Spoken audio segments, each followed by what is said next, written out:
high school sports action on Centracom Team Hive and the Mid-Utah Radio Sports Network. And welcome back to Gatesville here at Kearns High School. Nolan Anderson alongside Willie Akers. We appreciate Adam Coombs. He's been running around getting cameras set up, and he's running the controls for us in this one. Also, Kyler Jensen will be helping out on the cameras. Willie, as we were talking just in between, great, both these two teams, number one, number two, talking about the records a little bit. As you look at the Max Preps standings and the records there, Union comes in as the number one in 3A, Grantsville number two in 3A. As far as in Utah, Union 22, Grantsville number 31. But then you look at the record, a little bit of a contrast there, but the difference in my mind is Union's strength of schedule there. They really went out and tried to schedule some opponents, big schools. Yeah, and I think that's what got them the number one rank, ultimately. But they're battle tested. Both teams battle tested. 25-4, 17-10 for the Cougars. But it's I think both of them. It's a never say die situation. They got some key players. Grantsville, the Fossen kid, Jordan Fossen, 458, 17 RBIs, 40 stolen bases. When the guy gets on there, I mean, he's a threat. You got Peyton Cummings. We just talked to his uncle, Jeremy Cummings, people in Grantsville know that name. Oh man. So, he comes in 353, 4 home runs, 32 runs driven in. If it ain't for the Fossen kid, he's leading in several categories for the ball club. So, then on the other side for Coach Labram, he's got the Labram. Yep.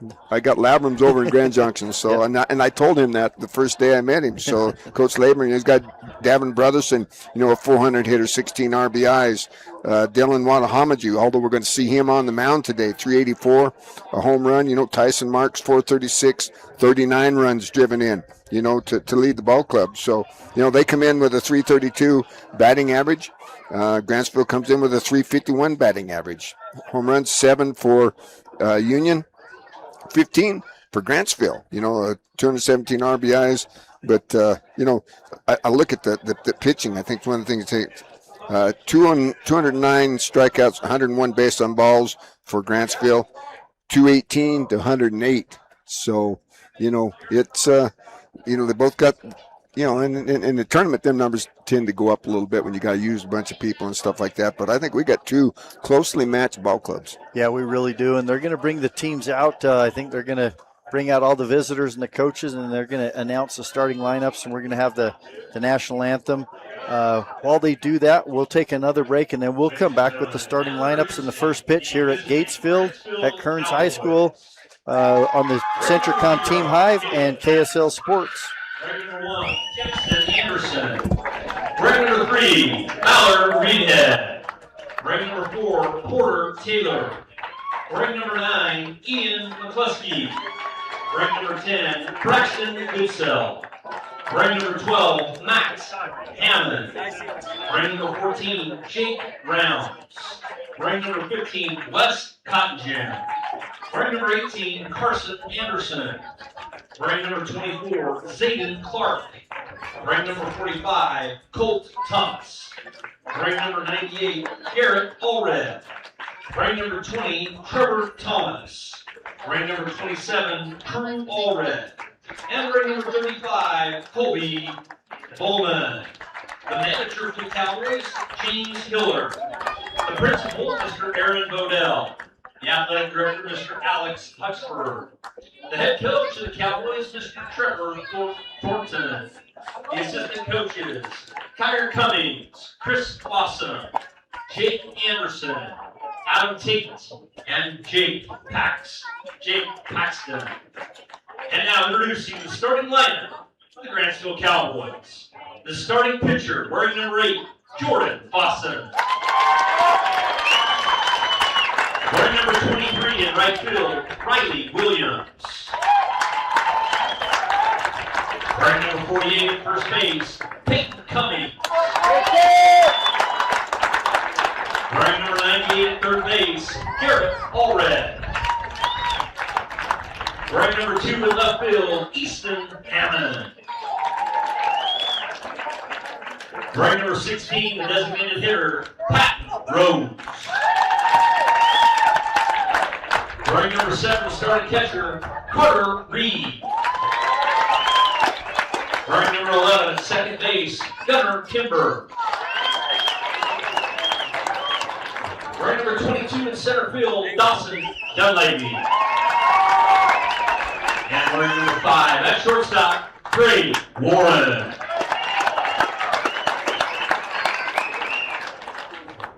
And now introducing the visiting team, the Union Cougars. Wearing number 25, Reed Burgess. Wearing number 16, Peyton Claiborne. Wearing number 42, Kason Duncan. Wearing number 5, Zach Earl. Wearing number 47, Boston Filstead.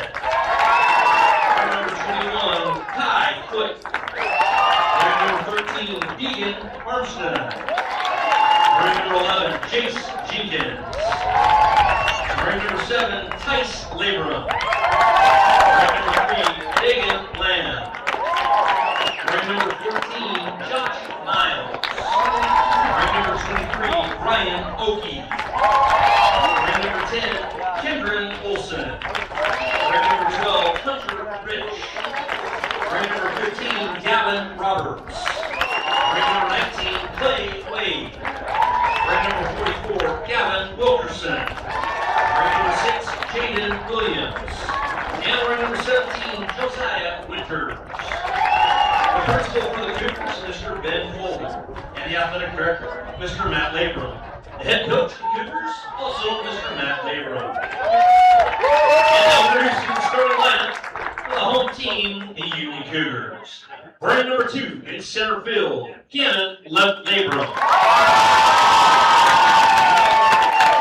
Wearing number 26, the starting pitcher, Kay Franson. Wearing number 18, at first base, Tyson Marks. Wearing number 24, the starting pitcher, Dylan Wadahamachi. Wearing number 9 in right field, Bo Earl. Wearing number 22, the designated hitter, Brennan Beacom. Wearing number 8 at third base, Cy Burchell. Wearing number 4 at shortstop, Stetson Wills. Wearing number 1 at second base, Gavin Brotherson. And wearing number 27 in left field, Parker Branson. Our umpires today, behind the plate, Mr. Michael Trimmel. On the first baseline, Mr. Mike Criswell. And on the third baseline, Mr. Julian Overhaul. Ladies and gentlemen, please rise, remove your caps, as we honor America with the playing of the national anthem.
Live high school sports action on Centracom Team Hive and the Mid-Utah Radio Sports Network.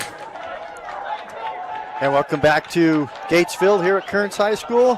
3A state championship.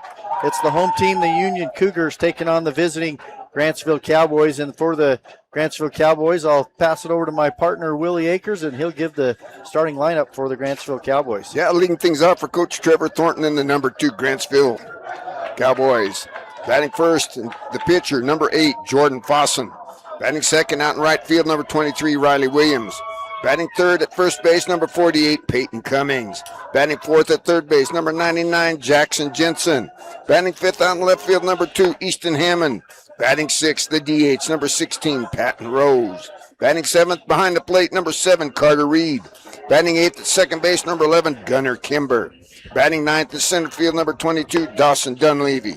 And running out the lineup at shortstop, number 5, Gray Warren. And for the home team, the Union Cougars, the number 1 ranked Union Cougars, head coach Matt Labrum, as they're out there taking the field, warming up. Leading off in center field, number 2, Gannon Labrum. And the catcher, batting second, number 26, Cade Franson. At first base, batting third, number 18, Tyson Marks. Batting fourth, the cleanup hitter, the pitcher, number 24, Dylan Wadahamaji. Batting fifth in right field, number 9, Bo Earl. Batting sixth, the DH, number 22, Brennan Meekum. Batting seventh, the third baseman, number 8, Cy Burchell. And batting eighth, the shortstop, number 4, Stetson Wills. And batting ninth at second base, number 1, Davin Brotherson. And in left field, number 27, Parker Franson. So we're about set here for the first pitch. We got one from the U end of Basin and one from just next thing to the Salt Flats. That's right. Well, and just so people understand, we are field level, but we're off to the third base side of home plate. We're not directly behind home plate. We're shifted over here to the side, but so the left field line could be a little tricky. You might be able to see it just a little bit better than me, but we got a great view of right field towards left field. And the deepest part of the ballpark isn't dead center field. It's out. It's about it's closer to left center field out there. Then it angles back towards that left field, and at the bullpen, then it juts back in at an angle for about 20 feet, comes down, and then another angle about 10 feet from the foul line, comes in about another 5 feet. So there's some tricky corners out there, and makes it for kind of a short porch in there in the left field. So when he pulls that ball, could see it land in the bullpen. You're there. right. Right down the line, that's probably the shortest place for both these sides, right and left, but mainly left field. Like you said, it does jot in a little bit. So leading things off for the Grantsville Cowboys, it's going to be Jordan Fossen, and you mentioned it, Willie. He's dangerous once he gets on base. Yeah, 458, 17 RBIs, and 40 stolen bases. He's going to face Dylan Wadahamaji. A 1.65 ERA in 51 innings of work. He's got 51 strikeouts and 20 base on balls. And so we're set for the first pitch here at Gatesfield, 3A state championship. This is game 1 of a best-of-3 series. Here's the pitch from Wadahamaji. It's going to be swung on and hit to the shortstop. He's going to field it over to first base, and they do say in time. What a play there. As the shortstop, Stetson Wills, gets it to first base just in time. Yeah, good stretch there and dig by Tyson Marks there. So, yeah, Wadahamaji took that high fastball and just hit it right at the shortstop, but got down the field, got down in a hurry. When we know he's got the speed, 40 stolen bases, you got to have something working for you. Yeah, give credit to Marks on the good stretch there at first base to get out number 1. And first pitch to Riley Williams is in there for strike 1. Yeah, Riley comes in with a 385 average, 3 home runs, 24 runs driven in. If he gets on, 12 stolen bases for him on the season. From the right-hand side, Wadahamaji, pretty much over the top the 3/4. Got some good velocity. He's going to tail in on the right hand and got a good sharp breaking curveball slider. Kind of a slurve almost. Misses there on an inside pitch for ball 1. So that'll even the count now. 1-1, 1 out. We're here in the top of the first inning. Riley Williams, the batter for Grantsville. Wadahamaji, here's the pitch. Going to be swung on and hit to the second baseman. That's going to be Brotherson over to Marks at first for the out on the 4-3, put out for out number 2. All right, every position on the field's got a number. Pitcher 1, catcher 2. First to third is 3, 4, 5, your shortstop. Where's the 6 hole? And then 7, 8, 9, left field to right field. And so the 4-3 put out is your ground out the second baseman. Yeah, so 2 ground balls and 2 outs for Coach Labrum and the Union Cougars, he's got to like what he sees so far out of Wattahamagie on the mound, and that's going to bring up the dangerous Peyton Cummings. 353, 4 home runs, 32 runs driven in on the season. Misses with the fastball inside for ball 1. Kind of a tradition out there in the Grantsville area. They get the Cummings boys. So the 1-0 pitch here to Cummings. Here's the pitch. Going to be high for ball 2. So a 2-0 count for Peyton Cummings. Yeah, we had one of the visitors from the Y2K era there, Jeremy Cummings, visit us here in the broadcast booth prior to the game. And when we get a chance, we'll talk a little bit about that too, Willie, as Wattahamagie comes set for the 2-0 pitch. It's going to be in there for a called strike 1, so a 2-1 count now to Peyton Cummings.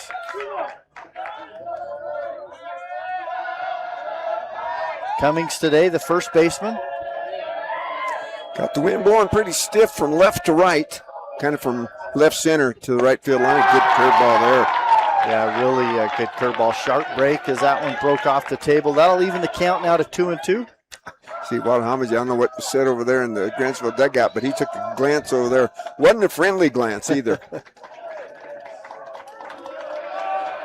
Wattahamagie throwing out of the stretch, comes set. Here's the 2-2 pitch. Curveball swung on and lifted. Foul. It might come back, and no, it won't as it gets out of play. Catcher right there, Cade Franson, got rid of the mask. He was looking for that ball to maybe drift back in, but with that wind, Willie, like you talked about it pushed it out. Yeah, pushed it out over the awning there here at Gates Field at Kearns High School. A lot of history here. If you've never been here, got a chance maybe tomorrow to come down for the 10 o'clock game, come on down. Check out a piece of history here, Utah history. A lot of big names through here. Bryce Harper, Dave Parker, just to mention a few. So the 2-2 pitch. Swung on and hit foul back out of play as well. So we'll have another 2-2 pitch. So good at bat right here. Yeah. Cummings battling against Wattahamagie. Be the 7th at bat, 7th pitch in the at bat. We talk about a quality at bat doesn't always end with a base hit or a home run. You see a lot of pitches, and that's what we talk about, especially in tournaments. Pitches are a premium here. They certainly are. So the 2-2 pitch. Here it is from Wattahamagie, and he leaves it up in the zone for ball 3, so a full count for Cummings. Yeah, good location, good idea. That spot up there after trying to get him, on 2 good sharp breaking curveballs down in the strike zone. Tries to climb the ladder a little bit, but Cummings wasn't having any of that. Coach Labrum out on the first step, hollering out words of encouragement. Curveball swung on and missed for strike 3 for the 3rd out of the inning, and the first strikeout of the game for Wattahamagie as he sits down the Grantsville Cowboys in order. No runs, no hits, no errors, and no runners left on base. It will be the Union Cougars coming to the plate in the bottom of the 1st when we come back on the Centricom Team Hive and KSL Sports. Your home, life, and auto insurance deserve a winning team. Farmers Insurance Dan Cranny Agency introduces the newest member of the team, Gabe Cranny. Yep, it's now a doubleheader. But who needs insurance? If you own a home, farm, ranch, business, or have a spouse, children, or livestock, you need insurance. Get peace of mind with a winning team to make sure home sweet home stays that way. Call Dan or Gabe Cranny at Farmers Insurance in Richfield, 435-896-5453, 896-5453. America can depend on farmers.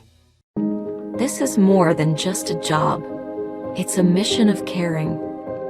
There's nothing more precious than a human life, and we all honor that responsibility. Beginning in 1932, we've been standing ready to serve our communities with trust, quality, and knowledge. And most of all, human connections.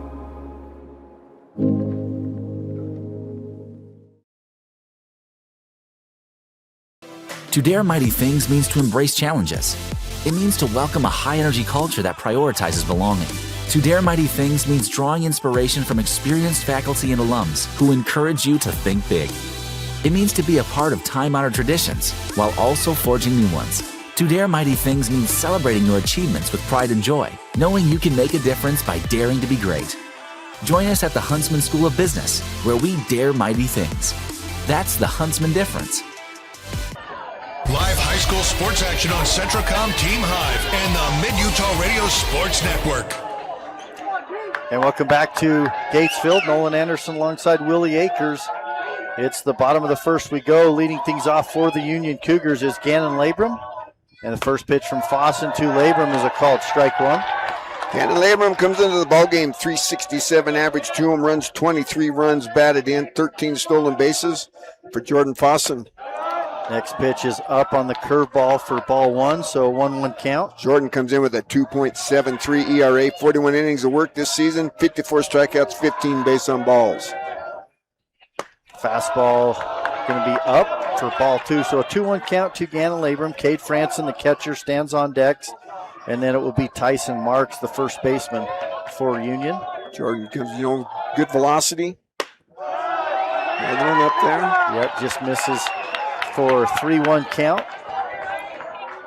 So, we got a good-looking curveball. I saw that in the warm-up tosses. If you hadn't noticed, folks, we're right between the two dugouts, so you're ground level with us now. There's the first base on balls. And Labrum tosses the bat towards the third base dugout. That's where Union is at, as they are the home team. Grantsville in the first base dugout and trying to fire up his team as Cade Franson now steps in the right hand. So right-handed pitcher, right-handed batter. We do track the freebies in the ball game, especially in a game like this. We're expecting, you don't want to give your opponent any extra chances. Hit by pitches, base on balls, errors, box, mental mistakes, wild pitches, fastballs. We're going to track them all for you, folks. Fossen throws to first base as Gannon Labrum dives back in safely. Labrum leads the ball club with 13 stolen bases. They don't run a lot. They tend to hit the ball and run. But they will run. Jensen, the third baseman, comes in, takes a couple steps in. Called striking that pitch in the bottom part of the strike zone. So Coach Labrum with the called strike right there calls out the plays, and Franson checking the card in his back pocket. Throw over to first. Labrum standing back up. Didn't get much of a lead as that ball was thrown over as he was getting his lead. These guys got pocket protectors for their little cards and stuff, huh? Yeah. Here's the 0-1 pitch. Swung on. It's going to be hit to the second baseman. He bobbles it over to first in time for out number one. As a good recovery right there by Gunnar Kimber, the second baseman, to flip that one over to Cummings and at least get the out. But Labrum does go into second base. I think he was trying to get that a little too soon, maybe for the double play. He's looking to shuffle that ball to Gray Warren coming across, but just couldn't get the handle on it. Good-looking ball field here, folks. Yeah, well manicured. They spent some time on it before as we got here and was getting ready for this one. Tyson Marks stands in the left-hand side. He'll look at curveball for strike one.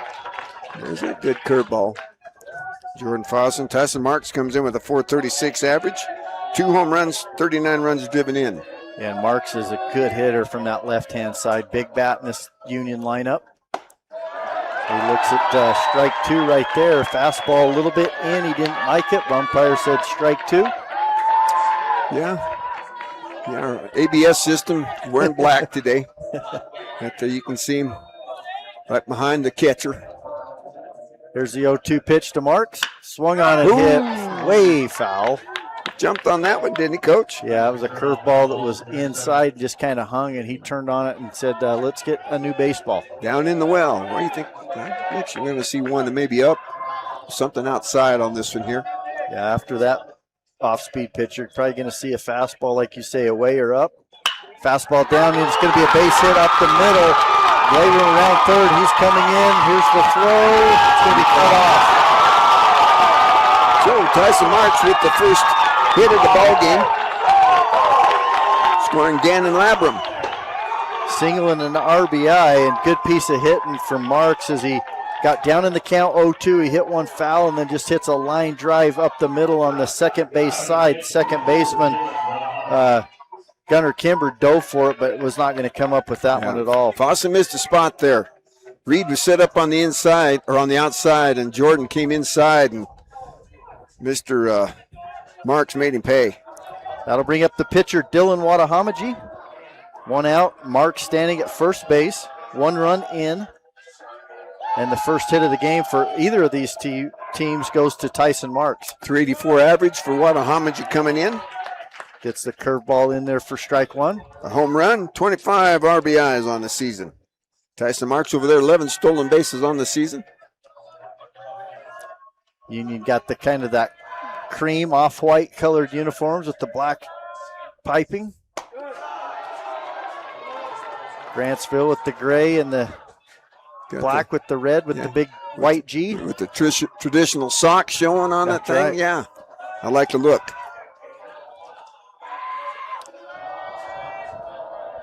Here's the pitch. Nope. Fossen chooses to throw over to first base. Back in time is Marks.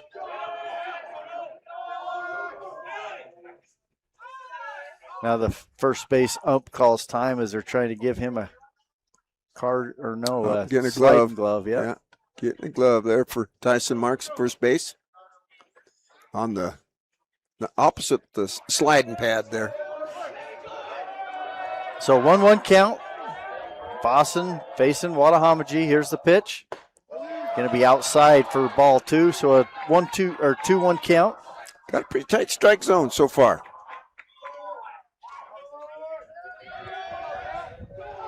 Fossen comes set. Not much of a lead at first. Here's a pitch. Going to be outside for ball three. So a 3-1 count here for Dylan Wattahomagie. Standing on deck for Union is Bo Earl. There's the pitch from Fossen. Swung on a miss. A big swing right there as he threw the fastball. I said, here's my heater. See if he can hit it. And Dylan couldn't do her. He'll have to shorten up now a little bit. 3-2 count. Mark still not much of a lead there. He gets off. It's going to be outside for ball four. So the second walk of the inning will put runners now at first and second. And that's going to bring up the right fielder, number 9, Bo Earl. Yeah, Bo Earl comes into the ballgame today, a 360 average, 28 runs driven in. Batting from the right-hand side. Carter Reed's out to talk to Jordan Fossen, settle him down. Bo Earl, get some signals straight, with the runner at second there. And he's batting right in the heart of the lineup here at the 5 spot, and he's come up big for Coach Labrum several times. We'll see what Coach Labrum's got the call on here. Hoping to get Bo Earl a chance to pick up an extra run. First baseman Peyton Cummings kind of tripping into the edge of the grass there. Yep, squaring around. He's going to square around, pulls it back. Yeah, takes strike one. So definitely looking to see maybe what the defense was going to do right there, willing to give up a strike as he can hit with any count. But he is down in the count now, 0-1. And this time, check swing as he was swinging away right there. Fastball up. Excuse me, swing. Just got too much of the bat through the strike zone there.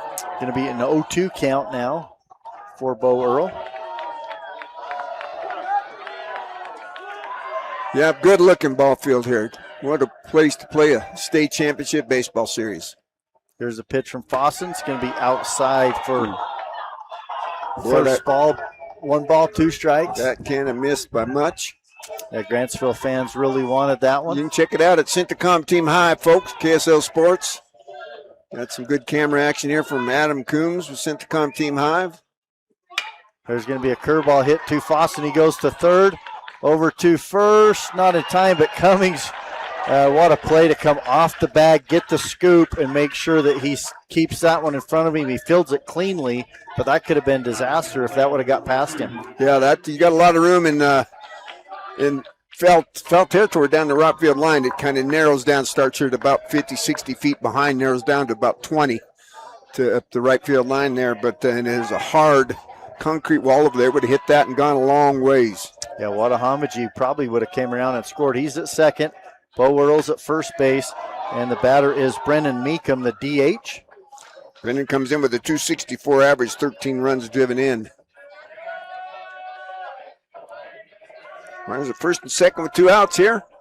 Curve. Oh, yeah, nice looking curveball swung on and fouled off into the catcher's glove for strike one. So 1-1 count. That's the kind of Nolan Ryan would call the yacker. Yeah, that big old sweeper. Here's the 1-1 pitch from Fossen. Fastball low for ball 2, so a 2-1 count. He's not getting that low strike. He's not getting the high strike. Kind of a postage stamp size strike zone here to start the ball game. Boston up to 23 pitches so far here in the bottom of the first inning. Next one's hit. It's going to be to the third baseman. He's going to field it. That's Jackson Jensen. Steps on his bag for out number 3. But there is 1 run on 1 hit, no errors, and 2 runners left on base. So after 1 complete, it's Union 1, Grantsville 0. It'll be Grantsville coming to the plate when we come back on the Mid-Utah or Centracom Team Hive and KSL Sports. Being part of one of the most advanced power plants in the world, it's going to be exciting. It's important that we're listening to our customers that want clean energy. And so I love the fact that we can power our homes here in Bountiful, but we can also be thoughtful about the environment at the same time. The power revenue bonds are completely backed by the future sale of power, which saves everybody money. And so historically, we've had lower power rates thanks to having this resource. Jones and DeMille Engineering was founded with a simple mission to shape the quality of life with a personalized touch. As a full-service civil engineering firm, they provide value beyond the project, creating places where people live, work, and thrive. For over 40 years, they've proudly served our communities, enhancing lives through their work.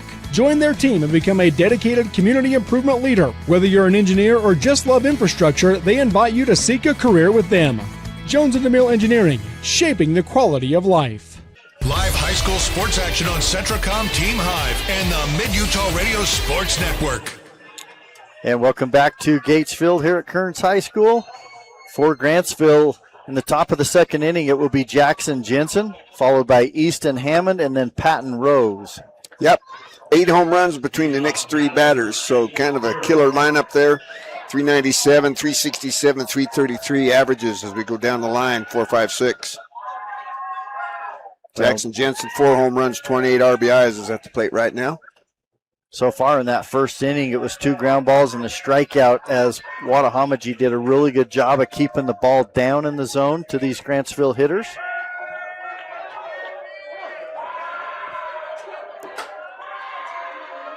Watahamaji, who likes to throw out of the stretch, regardless of runners on or not. Fastball in there for strike 1. Well, you look at him; he's mechanically sound. Stays closed. Gets the rotation after after the foot strike. Pretty slick at shortstop too when he gets that chance. Jackson Jensen, the third baseman, ended the last inning with a nice play as he fouls that one back off into the netting here behind home plate. So 1-1 or 0-2 count coming here to Jackson Jensen. Tracking that curveball. Just a little late recognition there. Where's 99? He must be a fan of Aaron Judge, maybe? Or Manny Ramirez? Yeah, got to be a big kid, either tall or pretty wide to wear that number 99 so people can read it. Either one would be the good guy to mimic. Fastball's down for ball 1. Aaron Judge, and the latest, Manny Ramirez, had a lot of good memories of watching Manny Ramirez play baseball. So 1-2 count here to Jackson Jensen. Here's the pitch. Curveball swung on. It's going to be hit to the third baseman. Burchell over to first for out number 1. Yeah, Burchell really smooth right there. Just picked that on the hop. Just kind of spread out. Threw a strike across the diamond to Tyson Marks there for out number 1. Yeah, and that took a big hop, but it was right to him. I mean, if he'd have been in, it might have bounced over his head, or back, it might have then taken a short hop. But nice, easy bounce. Easton Hammond steps in, 367, a home run, 13 driven in from the right side. Here's the pitch to Hammond. Going to be inside, called strike 1. Got that curveball working, Watahamaji does early here. Kind of the slur, a little different from Jordan Foss's that we saw earlier. But the good late break on the ball. Hammond, the left fielder for this Grantsville team. Swung on a nice-looking curveball from Watahamaji and missed for an 0-2 count. Great spot, started that right in the middle of the strike zone, break down and out. And, yeah, Easton Hammond just didn't have enough bat to reach it at its final destination. So 0-2 count. 2 Hammond. Here's the pitch. Fastball swung on a miss for strike 3 for out number 2, and the second strikeout of the game for Dylan Wadahamaji. 53 on the season now for Dylan.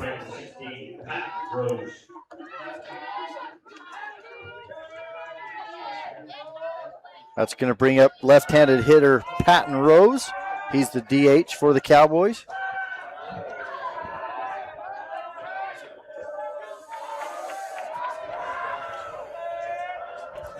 Here's the pitch. Fastball in there for called strike 1. Patton Rose starts the day with a .333 average. He's got 3 home runs to go with 23 runs driven in for Coach Trevor Thornton and the Grantsville Cowboys. Here's the 0-1 pitch. Fastball outside for ball 1. Tries to tickle that outside corner. Got tail in action worked against him on that one. So 1-1 count.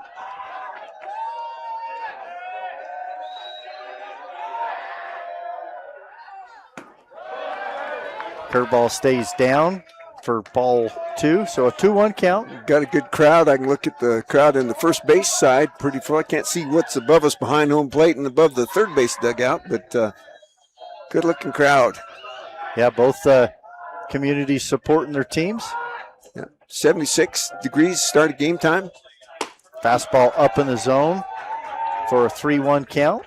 This is probably the deepest Wadahamaji's gone as far as with the balls to these hitters. Yeah, just Peyton Cummings, but it was the 7th pitch. It was ball 3 to him. So a 3-1 hitters count for Patton Rose, the DH. Got 2 outs here in the top of the second inning. Union leading Grantsville 1-0. Fastball is going to stay up for ball 4. So the first walk and the first base runner for Grantsville. That's going to bring up the catcher, Carter Reed. Yep, Carter Reed comes into the ball game with a .312 average, 23 runs driven in. Patton Rose just 1 stolen base on the season, so I'm going to guess unless something trickles away from Cade Franson here at home plate that he's going to pretty much go station to station.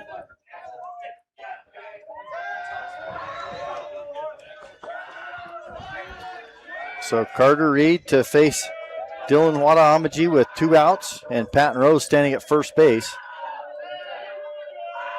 Not much of a lead. Here's the pitch. Fastball catches the inside corner for strike 1. Carter Reed didn't like that. He's been sitting behind the plate watching them balls and strikes be called. And in fact, Carter just tell him, hey, you just want the same call next half. Yeah, his toes are probably on the inside part of that white line. So he's kind of protecting that inside part, looking to get something out over the plate. Curveball, nice block right there from Cade Franson, keeping the runner there at first base. Yeah, not a lot of space behind home plate, but if it gets in that net, it's going to die. We got a net right here in front of us. Yeah, and like you said, too, the backstop's not real far anyways. They've got some padding, goes up about 18 inches all the way around, then the netting. 1-1 count. Here it is. Going to be hit to the third baseman right there. Nice play for Cy Burchell to get out number 3 on the 5-3 put out. So there were no runs, no hits, no errors. There was 1 run left on base. And after 1.5, it's Union leading Grantsville 1-0. It'll be Union coming to the plate when we come back on Centricom Team Hive and KSL Sports.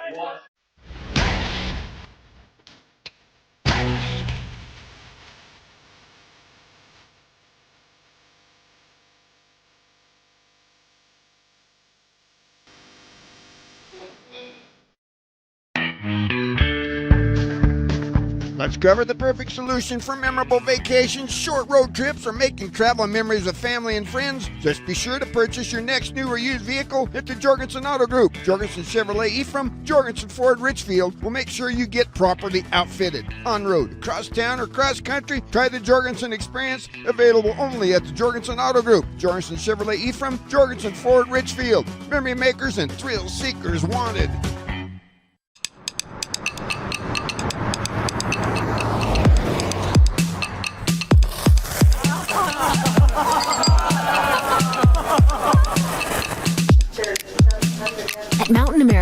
We understand that debt happens.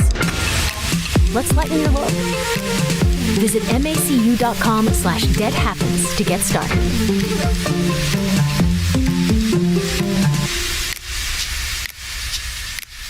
Live high school sports action on Centracom Team Hive and the Mid-Utah Radio Sports Network.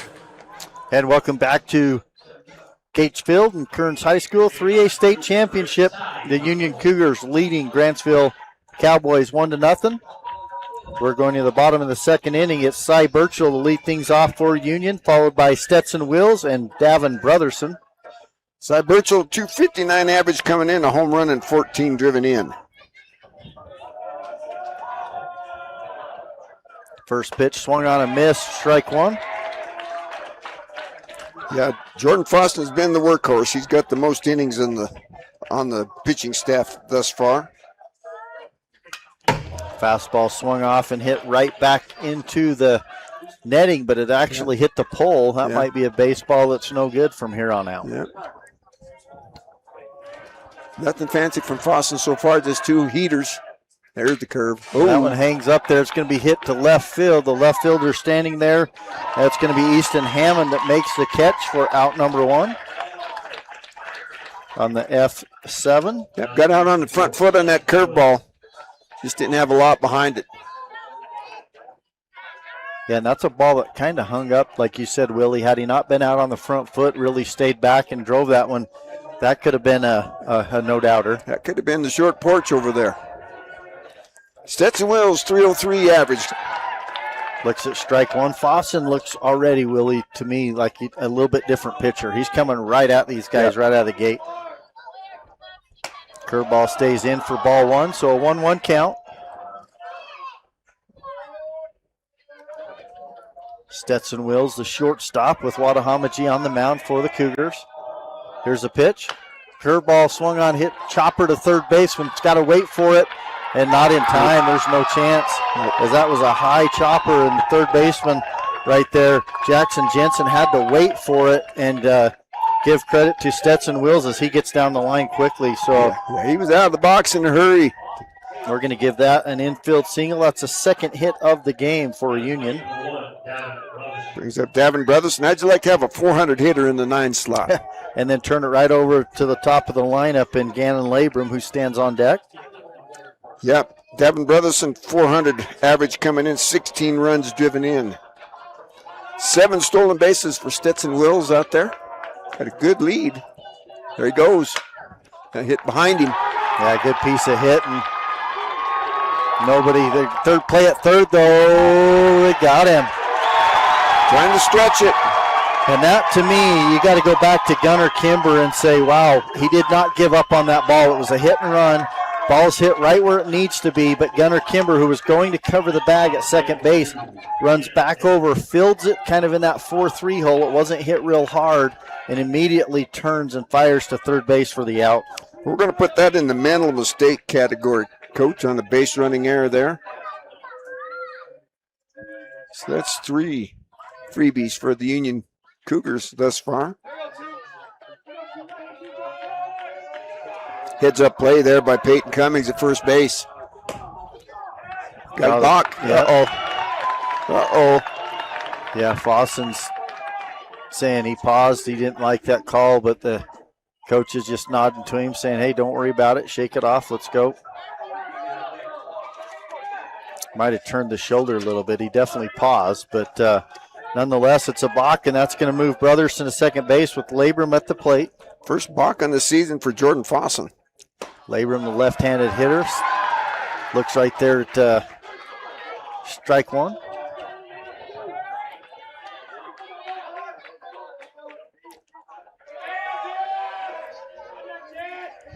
Here's the pitch from Fosson. Curveball's going to hang up for ball one. That's going to even the count now at 1-1. Kind of saw that coming, maybe a little late picking up target at home plate there. Labrum walked and then later came around and scored in the top of the first. Oh, he's going to be beamed and drills him right in the hip right there, just below the hip there on the leg. So that's going to put runners at first and second. The freebies are 3 apiece now. Coach is out talking to the umpire, not very happy about it. A lot of chirping here going on, and as he's pointing at the dugout over there, Matt Labram comes down the line. He's gonna stick up for his ball club. Got Kate Franson ready to step to the plate. 310 average. 1 home run, 24 driven in. Gannon Labram there at first base with 13 stolen bases. Devin Brotherson goes ahead of him with just 2. So kind of anchor there on Labram at first base. So they're going to call the umpires in. Well, I guess things got a little chirpy here. I was talking to Jeff Clough with the UHSA beforehand. I guess there's been some fan just and to coach talk a little bit about that. Both, the 4A tournament's been here all week, right? We're going to have Snow Canyon, Desert Hills after this one for the first of their 3-game series for the state championship in the 4A.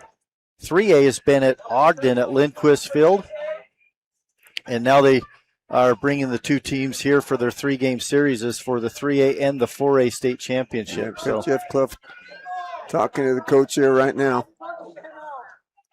Not sure what's happening. Maybe between innings we'll run down and see if Jeff can enlighten us about. Yeah, it'd be good to know and find out what exactly he was upset about.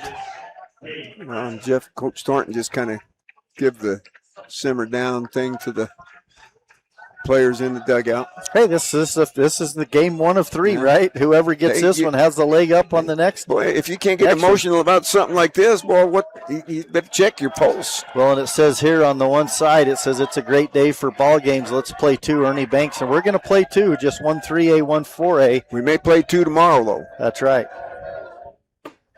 Fastball up in the zone for ball 1. Ball 1 to Kate Franson, a 310 hitter, home run, 24 driven in. Runners at first and second, 2 outs here in the bottom of the second.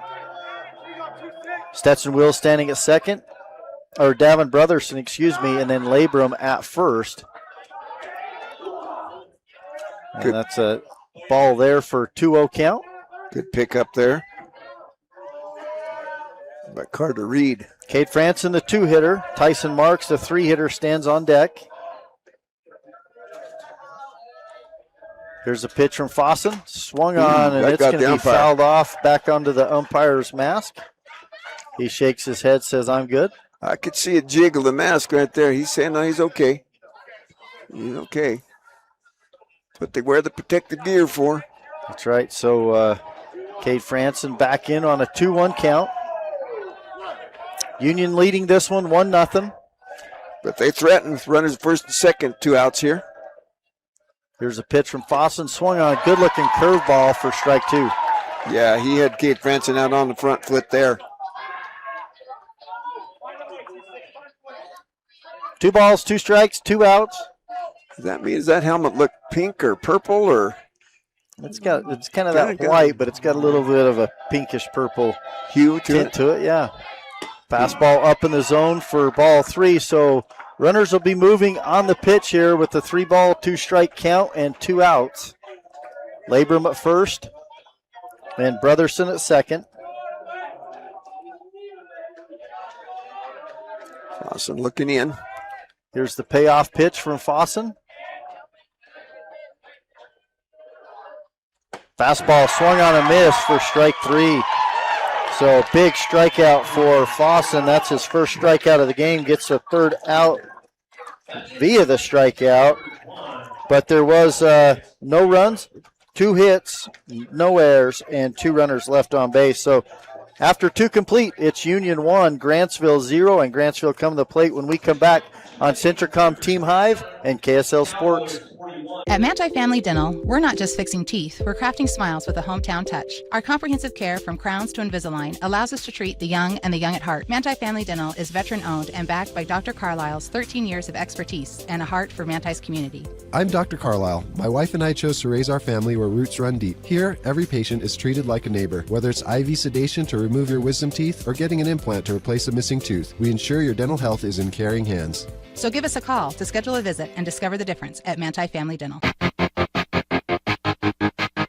It's the the new age of storage at Mason Storage Utah and Aurora. Manage, rent, and pay self RV and boat storage online 24/7. Check it out today at masonstorageutah.com or call for reservation rates and information 435-529-7445. Rent storage in May and get 2 months of free storage at Mason Storage Utah, just east of Mason Machinery, 618 East Center Street in Aurora. Click masonstorageutah.com or call 435-529-7445. Live high school sports action on Centracom Team Hive and the Mid-Utah Radio Sports Network. And welcome back to Gatesfield here at Kearns High School. Nolan Anderson alongside Willie Akers. We got Adam Coombs running the controls for us and Kyler Jensen on the cameras. I was able to get some clarification from Jeff Clough, Utah High School Activity Association. He said their coach was wanting a bat flip. As Labrum got hit there, he threw the bat. But it wasn't. That's not the rule. He says that there was. Yeah, did he toss it over there? Yes, he did. But he was tossing it to his dugout. Yep. Typically, you see that on a home run or whatever else when someone maybe bat flips or whatever else. But their coach was trying to get flip. something. He took it from the end. The endoed it over to the dugout. So Gunnar Kimber stands in, the second baseman. We saw him with a nice defensive play last inning. He hits this one right up the middle, and Watahamaji fields it. Underhand toss to Marks at first for the out. On the 1-3 put out. And out number one. yeah, brings up Dawson Dunleavy, 312 hitter, 2 home runs, and back to Jordan Fossen. I'm thinking about it. Mentioned Jordan Fossen. He's only struck out 6 times on the season to go with that .458 average. That's pretty good. That's outstanding. Yeah.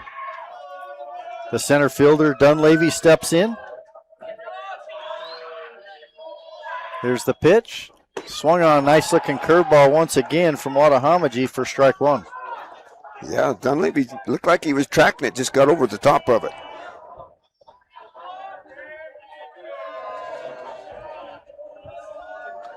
Here's the 0-1 pitch. Swung on and missed. Fastball down for strike two.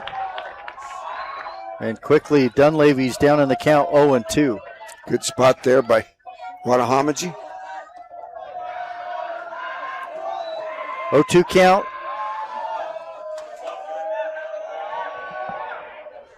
Another curveball swung on and missed for strike three, and the second out of the inning, and the third strikeout of the game for Dylan Watahamaji. 54 on the season now for Watahamaji. Go with the 21 walks because he has given up one base on balls. And that'll bring up the leadoff hitter, Jordan Fossen. Yeah, we talked about .458 coming in, 17 runs driven in, but strikeout just 6 times on the season. Yeah, and he grounded out to short his first time up. Fastball catches the inside part of the plate for strike one. Top of the third inning, Union leads Grantsville 1-0. Grantsville still looking for their first hit of this game so far. Fastball stays down for ball one.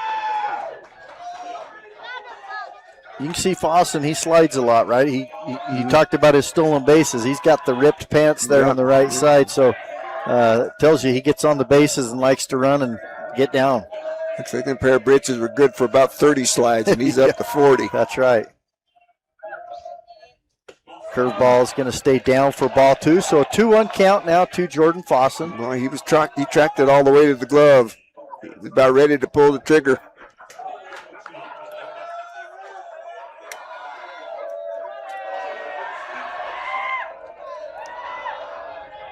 The 2-1 count. Fastball up in the zone for ball three, so a 3-1 count now to Jordan Fossen. Watahamaji did walk Patton Rose back in the second. Other than that, he's pretty much put this Grantsville team down in order. Well, I'm kind of wondering if maybe he wouldn't take one, see if he can't get on. See if he's probably a pretty good hitter with 2 strikes. He's going to get the chance now. Yeah, and that was a no question there as it was down in the dirt for ball 4. So the dangerous Jordan Fossen reaches with 2 outs here in the top of the third inning. And I would imagine you're going to see Coach Thornton giving him the green light and maybe Riley Williams seeing a pitch to try to get him to second. Yeah, we're going to test Cade Franson. I'm just pretty sure here behind the plate. See what Hamidi does to keep him close there. Could be about a 2.5, 3-step lead. There's the pitch, doesn't go. It's in there for strike one. And had him actually going back. Kind of flinched back towards the base, did Jordan Fossen. Good fastball there, though, to Riley Williams, a 385 hitter, 3 home runs, 24 driven in. He grounded out to second baseman his first time well, up. And Riley looked at one pitch for him, but he's probably not going to go down 0-2 right here. So we'll see what both these two teams decide to do, as it's in there called strike two on the inside part of the plate. So 0-2 count now to Riley Williams, and Fossen playing it safe there at first base so far. But it's a curveball type count, an off-speed type count, as Fossen does get a little bit bigger lead than he's had. Here's the 0-2 pitch. Fossen goes. It's going to line drive right to the shortstop, Stetson Wills, for the L6 and out number 3. And there are no runs, no hits, no errors, and 1 runner left on base. So after 2.5, it's Union 1, Grantsville 0. We'll be back on Centricom Team Hive and KSL Sports.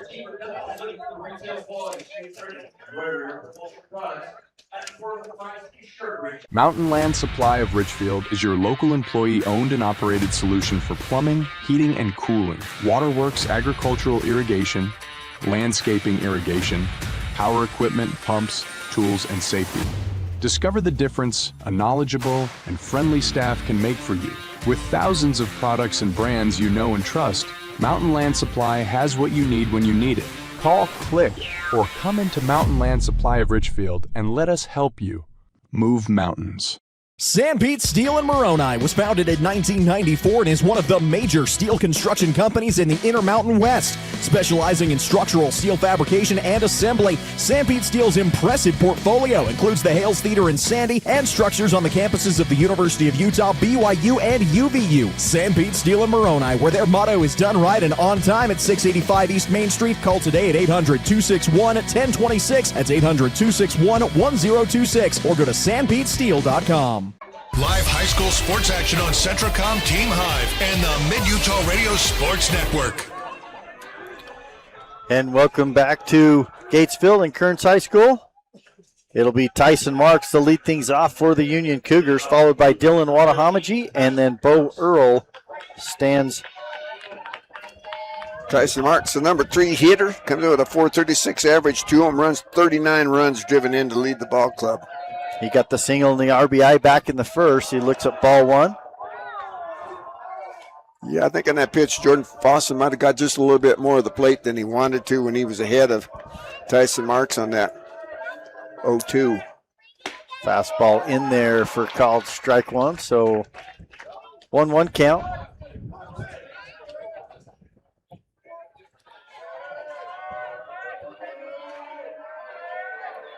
Here's the 1-1 pitch, swung on a miss, strike 2. Had a healthy cut at that one, didn't he? He did. He kind of fell across the home plate, took a step towards his dugout, and came back around as he steps in that left-handed batter's box. It's a good thing them cleats were tied on, huh? Swung on and missed for strike 3. And we mentioned it, Willie, that Jordan Fossen, after that first inning, he got out of a jam 2 there in the second one, but he's really come back and trying to get ahead early in the count with these Union hitters. Well, that brings up his opposing pitcher. Watahamaji, 384, a home run, 25 driven in. Fastball in there for called strike 1. Yeah, you can probably hear the pop in the catcher's glove there at home, folks. As that ball hits Carter Reed's glove. Fastball up in the zone for a ball, so 1-1 count.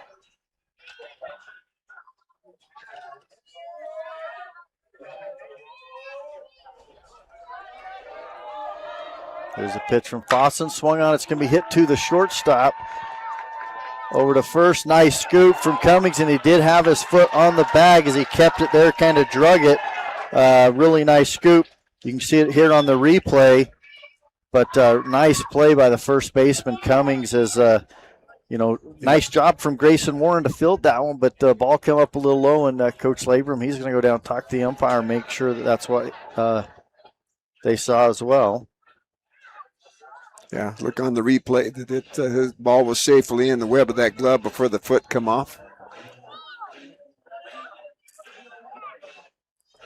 He is going to ask for some help, maybe to see if they saw anything other than what he saw. Well, Adam, you got that replay again? Kind of adjusting his cameras. They are going to stick with the out call. So that'll bring up Bo Earl, the right fielder. He hit into a fielder's choice back in the first. He'll now step in on the right side with 2 outs. 360 hitter, 28 runs driven in on the season. Fastball inside. Ball 1. Carter Reed, the catcher, tried to get that quick wrist to turn it over to get that called strike. It's harder on that low pitch, though, like that. There's that curveball. There he got it, too. That one caught the inside part of the plate for strike 1, so a 1-1 count. Didn't have to frame that puppy.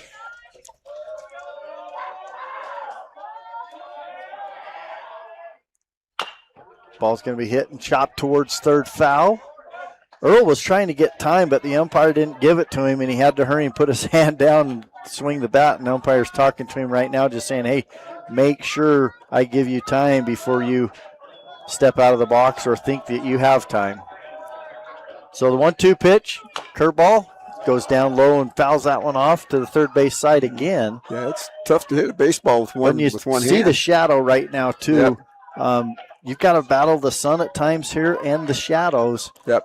Pretty shortly by the fifth, sixth inning, it's going to be out of the sun into the shadow. That fastball's up. So 2-2 count here to Earl. Swung on a hit deep to left center field. That's going to be caught by the left fielder, Easton Hammond, with a diving play out there in left center field to make the catch for out number 3. As you watch the replay here, good communication, too, between the center fielder and the right fielder. Both of them were laying out, diving for it, but it's Hammond that makes the play right in front of his teammate, Dawson Dunleavy, for out number 3. So the Cougars go down in order. No runs, no hits, no errors, and no runners left on base. After 3 complete, it's Union 1, Grantsville 0. We'll be back on Centricom Team Hive and KSL Sports. Attention Class A CDL drivers. For a great career choice of steady, reliable, home everyday work, Savage Services is for you. Savage offers the opportunity to earn $80,000 to $100,000 yearly plus quarterly bonuses, a $5K retention bonus, $5K relocation pay, and 30-day housing for qualified drivers. They also offer full benefits, PTO, profit sharing, 401ks, and more. Savage takes care of team members. Apply at driveforsavage.com. That is drive4savage.com for price and Salina job listings.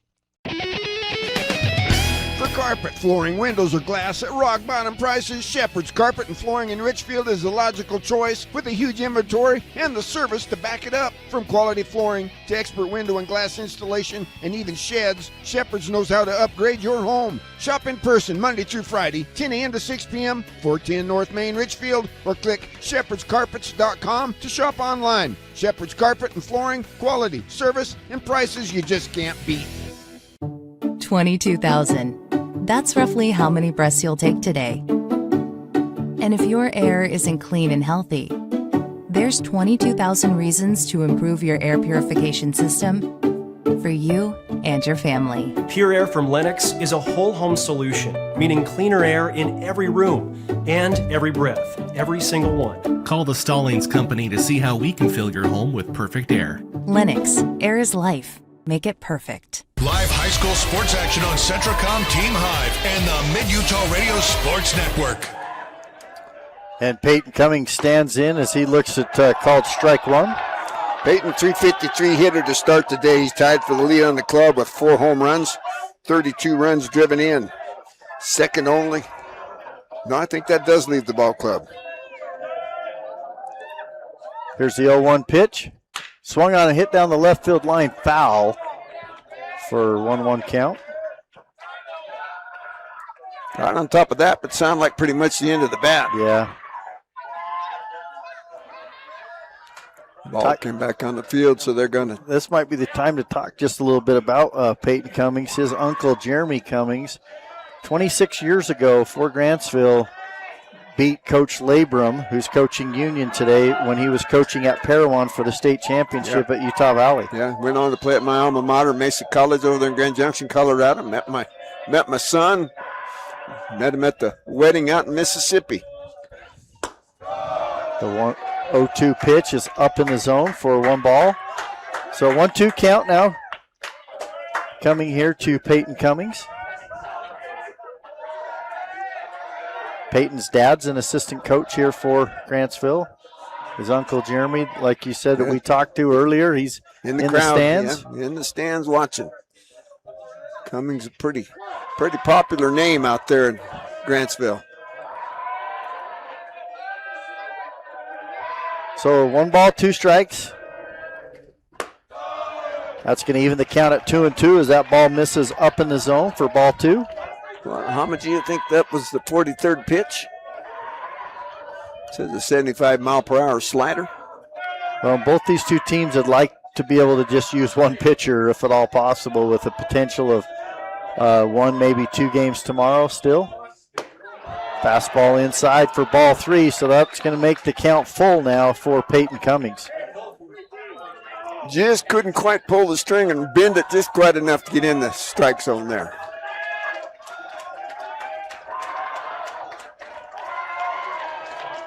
So the payoff pitch right here to Cummings. Going to be a fastball down for ball 4. So good at bat as Cummings draws the walk. And that's going to bring up the cleanup hitter, the third baseman, number 99, Jackson Jensen. Third walk in the ball game given up by Wattahamaji. Yeah, still no hits, but like you said, sat him down in order, 1, 2, 3, and then walked 1 in the second, walked 1 in the third, and now walked 1 here in the fourth. But this is the first time he's walked the leadoff hitter. That can tend to come back to haunt you. Cummings 7 stolen bases on the season.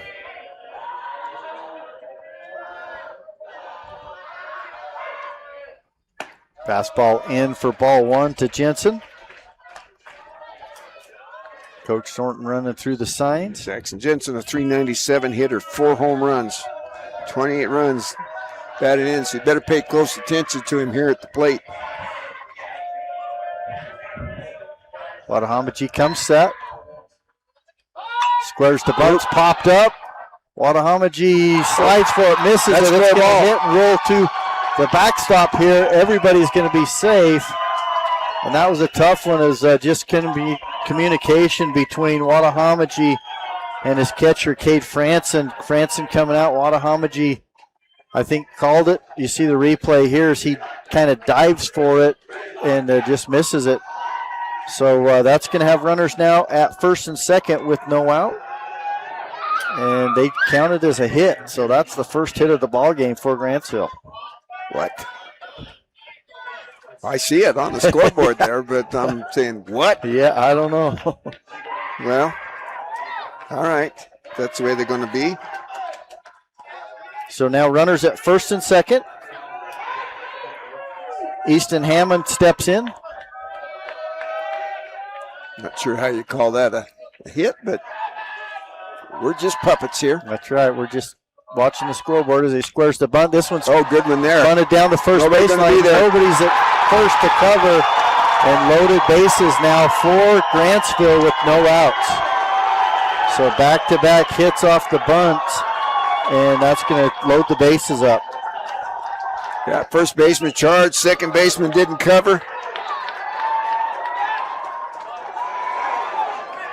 Coach Labrum not happy as he just literally went out and told him the bunt defense that he wanted. And yeah, not knowing what the defense was, whether it was Wattahamaji was going to have to cover that or the second baseman coming over. So timeout. Coach Labrum's going to go out and talk to his ball club.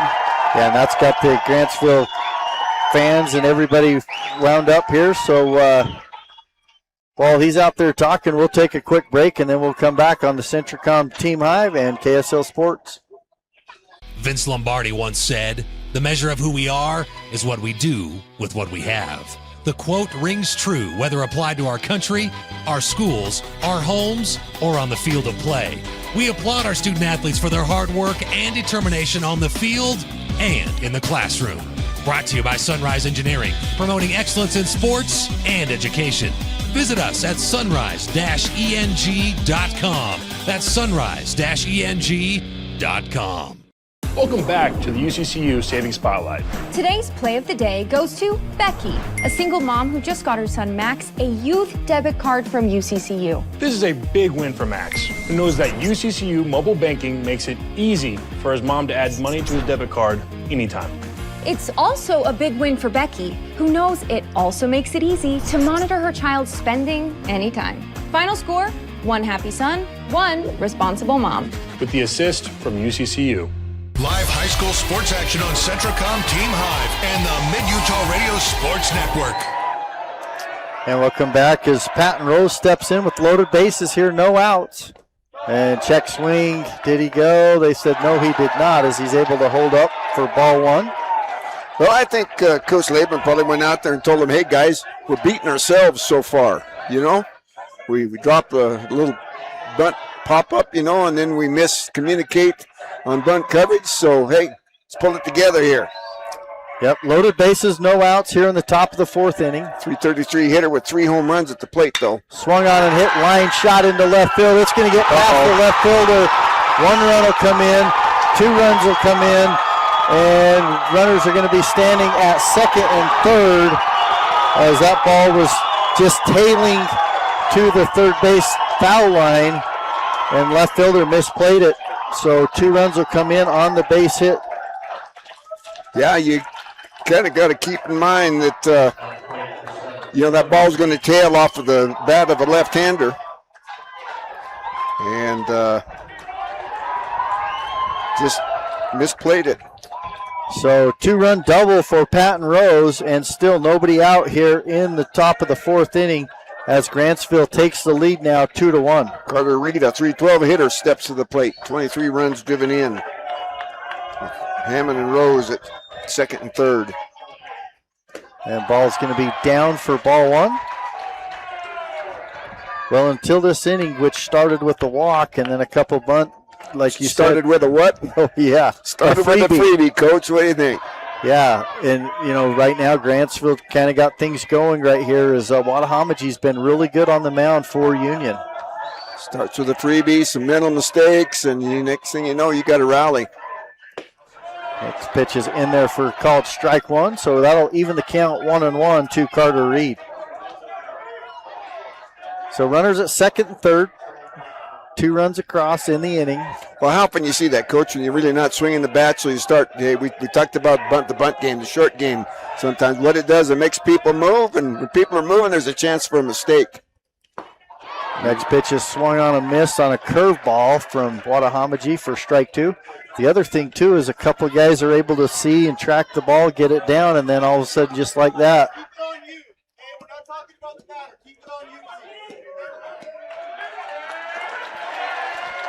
Well, things getting chirpy here at Gatesfield. Home plate umpire talking to the dugout at Union, just saying, talk to your team, not to the batter. And Coach Latham said they weren't talking to the batter. So, yeah, like you said, just a lot of emotions right here. This is game 1 of a 3-game series for the 3A state championship. Next pitch is fouled back out of play. Count remains 1 ball, 2 strikes. Well, we're just in the 4th inning. Things are already interesting. Carter Reed, the catcher for Grantsville, battling here at the plate, facing Dylan Watahamaje. Here's the 1-2 pitch.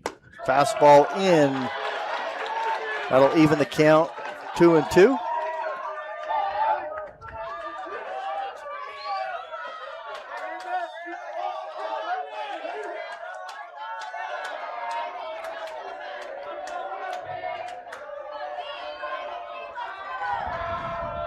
So the 2-2 pitch.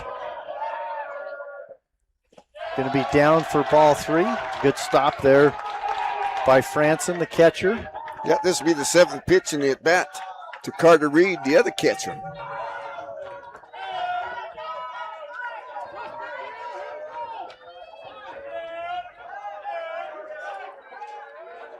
This is the way baseball ought to be played, on the grass in front of a good wound-up crowd. Sitting right on top of it. You ain't kidding. So the payoff pitch here to Carter Reed. Fastball right down the middle for called strike 3. And out number 1. So a big backwards K there for Watahamaji to get the first out. Got him cut. Window shopping, didn't he? Gunnar Kimber steps to the plate with a .330 average, 23 runs driven in. That's his 4th strikeout. He's had 1 strikeout in each of the 4 innings so far. 55th on the season. Curveball in there on the inside part of the plate for called strike 1. When his curveball works, it's really, it's nasty. So 0-1 count. Easton Hamming at third. Patton Rose at second. 1 out, and Kimber at the plate. It's going to be swung on and hit towards the right fielder. He's right there to make the catch. Runner will tag. Airmailing it. And the throw is not in time as Gunnar Kimber does his job with the sac fly to Bo Earl in right field for the 2nd out of the inning.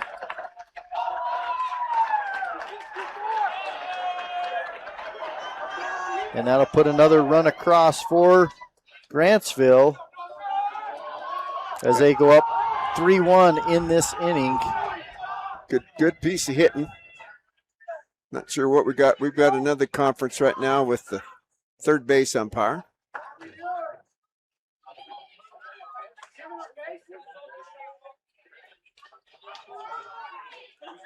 No idea what that one could be about.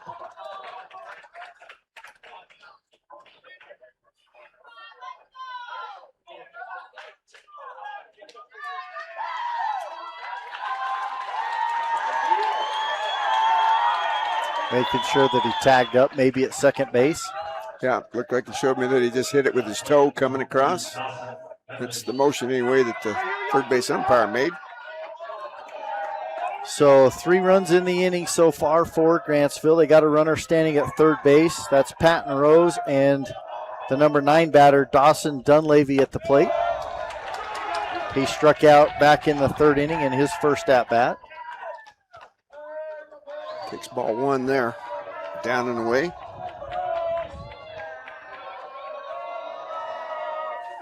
.312 hitter to start the day. Here's the 1-0 pitch.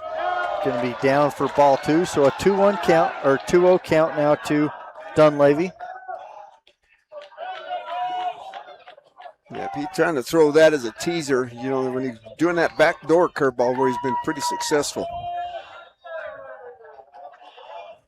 Fastball up in the zone for ball 3, so a 3-0 count. And you don't want to lose him here because then you turn around right back to the top of the order and the dangerous Jordan Fossen.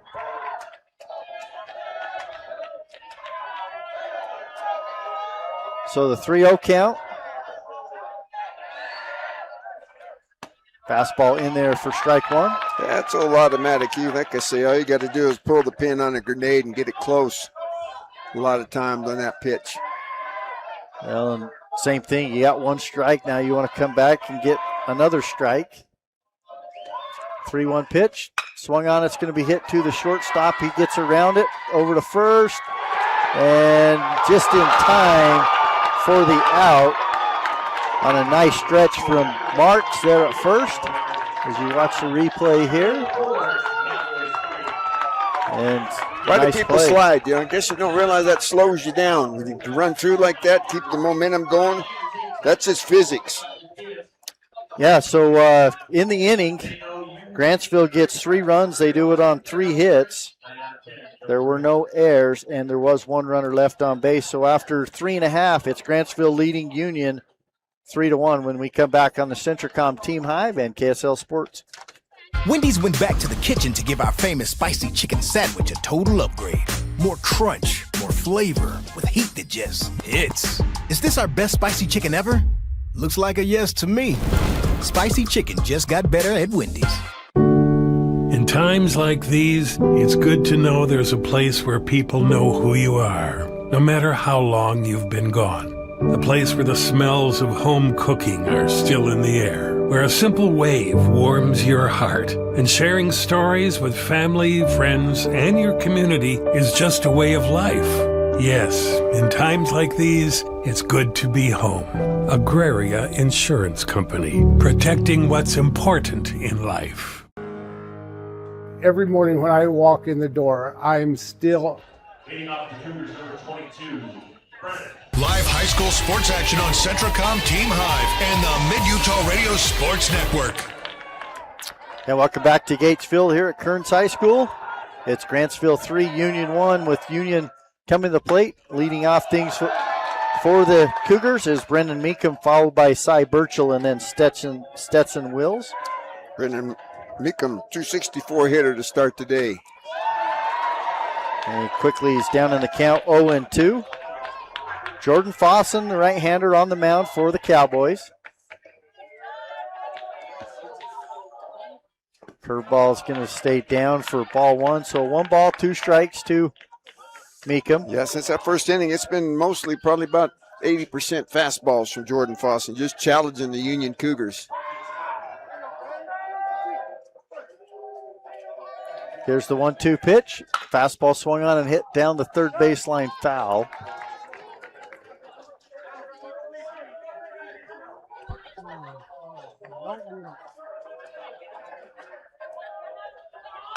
Next pitch is fouled back out of play. Count remains 1-2. Grantsville 3, Union 1. We're in the bottom of the 4th inning.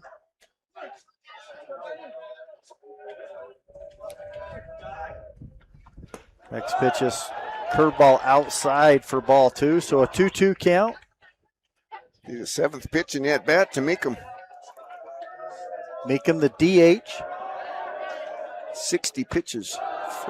Laid off the high heat as the catcher, Carter Reed, was hoping to throw that one down to get him to chase, but good patience at the plate from Meekum to lay off that high pitch. ABS says ball. The full count, swung on and lifted, foul, back out of play. This will be the 9th pitch in the at-bat to Brendan Meekum. Fossen at 61 pitches so far. Here's the full count, swung on and missed for strike 3.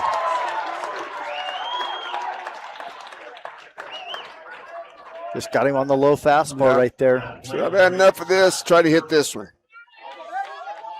Yeah, that was on the outside part of the plate. Cy Burchell, a 259 hitter, steps to the plate. And Burchell flew out to left field as he swings and misses at strike 1. So he's looking for his first hit. 0-1 in the game so far. Fastball's hit down the right field line, out of play. As Burchell goes down in the count here, 0-2 to Jordan Fossen. Widens his stance, shortens up on the bat.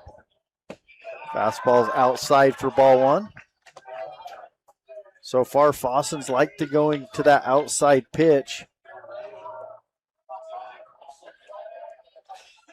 It goes outside there again, gets past the catcher to the backstop for ball 2. For the most part, Union's laid off of that outside pitch.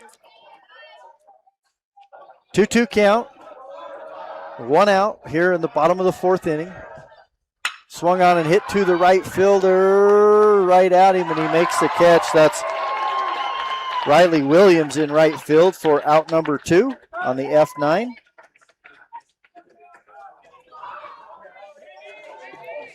That's going to bring up the shortstop, Stetson Wills. We've seen him make some nice plays. He singled back in the 2nd and then was thrown out going to third base on a hit and run. Comes into the ball game with a 303 average, 15 runs driven in. Trying to get things started for Coach Labrum here. Whoa. First pitch is up for ball 1.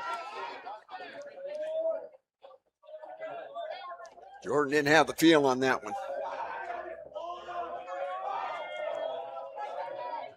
Next pitch is in there for a called strike. So a 1-1 count now to Stetson Wills. Yeah, that shadow just keeps kind of climbing out there towards the pitcher's mound. Pitch is up in the zone for ball 2. So a 2-1 count.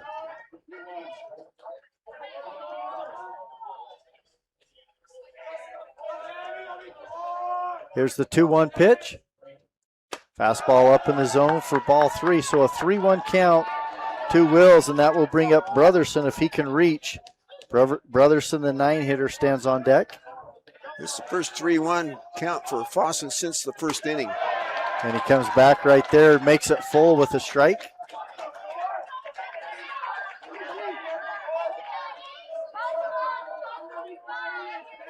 He's ready to go. Here's the 3-2 pitch. Fastball swung on and lifted high down the first base line, and it's going to get out of play as Cummings got over there to the wall, but about 30 feet foul. So Wills continued to battle here. Brotherson stands on deck. He also singled back in the second inning.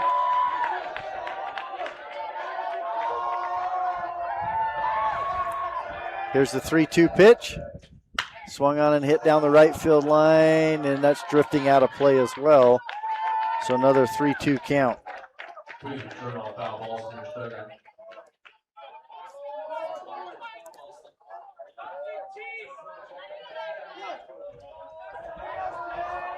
So the payoff pitch to Wills. Going to be hit right up the middle for a base hit. So a good at-bat for Wills. He's 2 for 2 on the day. Fourth hit on the day for the Union Cougars.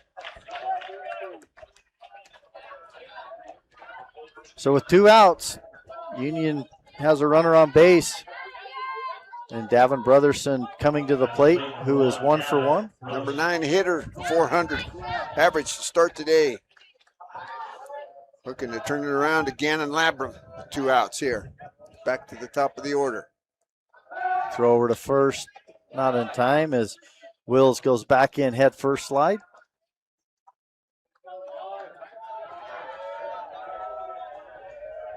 Throw over again. Wills, a threat to go.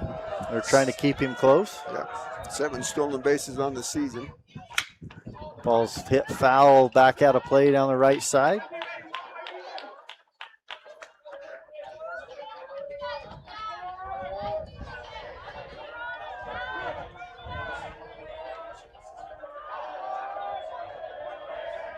Here's the 0-1 pitch. Oh, throws over to first. Not in time. Wills safely back into first again with the head first slide. Shallow and left, everyone else straight up. Pitch is up in the zone for ball 1, so a 1-1 count. I think part of that too, Willie, is maybe with the wind, right? Ball they're not carrying real well to left. Yeah, we've watched that ball, especially them hit to the right, how that just kind of hooks.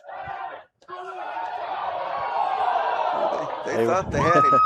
They wanted the pickoff right there, and that if you're Wills, you may want to take a half step less because you're not obviously going. You don't want to get thrown out there at first base. There's a pitch. It's going to be down for ball 2, so a 2-1 count.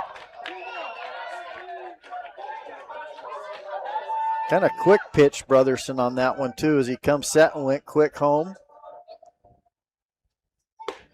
The 2-1 pitch is called strike 2, so that'll even the count at 2-2.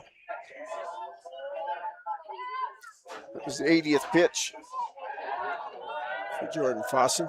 Comes set, throws over, and this time he's not diving in head first. He just comes back in standing up. You can go to 110. Finish out the batter. There's a balk again. I'm not sure what it is. I think no pause again as he tried to quick pitch him. He comes set really quick, but he doesn't really come set. As you watch the replay here. Yeah, he didn't really set. Moving. Yep, that's hands what it was. Still moving. and that's what they're saying. You got to make a distinct pause. Come down, then go back up. He didn't. He just drifted down, down, down, down. He slowed down, but you're right. Hands were moving. So the umpire's repositioning. Gardner Reed's going to go out and talk to Jordan Fossen. Settle things down. Yeah, you're right. That was a good shot on the replay there. His hands, like you said, they got to come down, then they got to set. Either stop there or come up and set. And he did. He just down, down, down, and went to the plate. I think that's what catcher ran out and told him, maybe what the home plate umpire said, hey, go explaining so he knows what's going on. Yeah, third base umpire had been over there and told him the same thing. 2-2 pitch is going to be hit right up the middle. That's going to be a base hit. Runner's coming around third. Here's the throw. It's going to be up the line, yes, and cut off there by Fossen anyway. So the 2-out single, the balk, and then another 2-out single. Right now, these 8-9 hitters getting it done for the Union Cougars. Yeah, good piece of hitting. Just took that ball that was down and just went right back up the middle with it. So an RBI single for Davin Brotherson, and that'll get one of those runs back that they gave up in the top of the fourth, as Grantsville still leading 3-2 now over Union. Back to Gannon Labram, a 367 hitter. 2 home runs from the left-hand side. Well, Labram swinging right there, first pitch, as he was looking for his pitch and felt like he had it right there. He was hit by a pitch back in the second. He walked in the first and scored. Looking to keep things going here with 2 outs in the fourth. Fastball stays outside for ball one, so a 1-1 count here to Gannon Labram. 2 home runs, 23 runs driven in. For your number 1 hitter.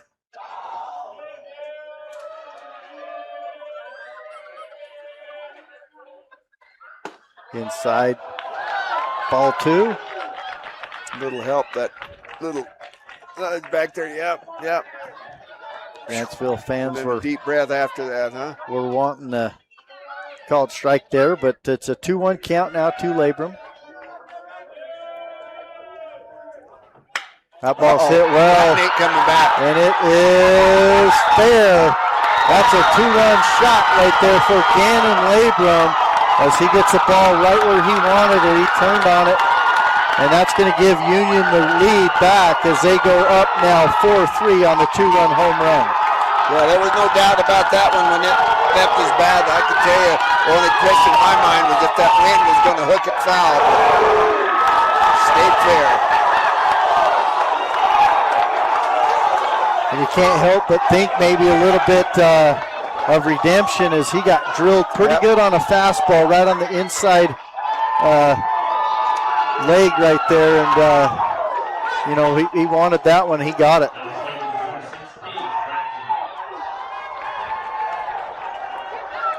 So 4-3 ball game here with the number 2 hitter coming to plate. Kate Franson, 310, a home run, 24 driven in. He did Mr. Labram his 3rd home run on the season. I don't want to short him. Well, and that ball too, you look out there down the right field line, you got the old Kearns Cougars, the old style flip the scoreboard, went right over the top of that, just inside the foul pole. First pitch to Franson's a ball. So that's 3 hits in a row with 2 outs. Single home run.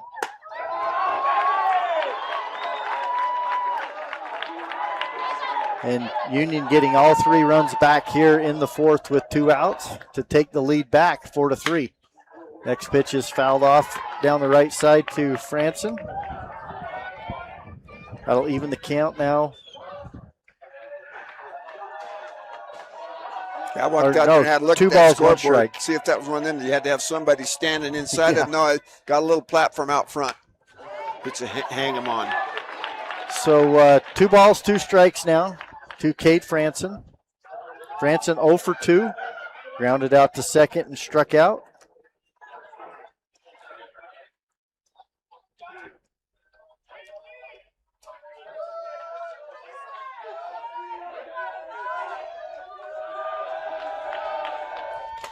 Next pitch is going to get him and then also come off the umpire's mask.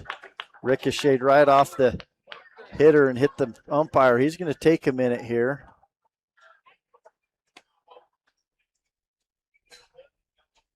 Yeah, I think that come off the mask and down in the chin, throat area.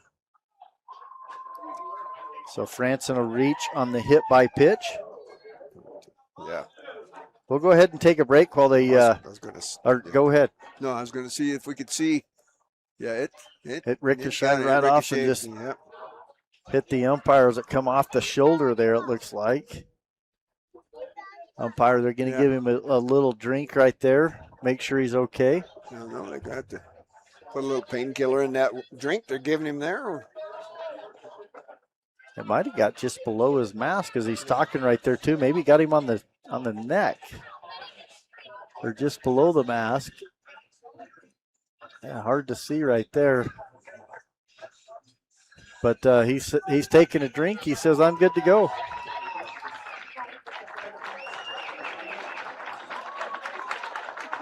Yeah, so I want some baseballs. So 4-3. Well, this is good teamwork here by the umpires. As coach went out and made a visit at the time too, so they're going to record that as a visit. I think that's what he's talking to him about. That's they're asking Jeff Clough right now if that constitutes during dead ball. No. And they're going to say no. Just I didn't think so. Yeah.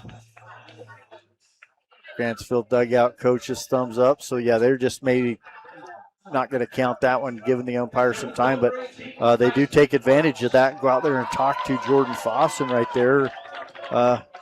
Fossen at 90 pitches. And he's thrown a lot here in this fourth inning, and a lot of those coming with 2 outs. That's going to bring up Tyson Marks, the first baseman. He singled with an RBI back in the first and then struck out in the third. 436 hitter. Here's the pitch. Going to be called strike one on the outside part of the plate. Tyson Marks got a couple long trippers of his own on the season. 39 runs driven in to lead the ball club. Next one's thrown over to first, but safely in there is Franson. 11 stolen bases on the season for Franson. Tied for second on the ball club.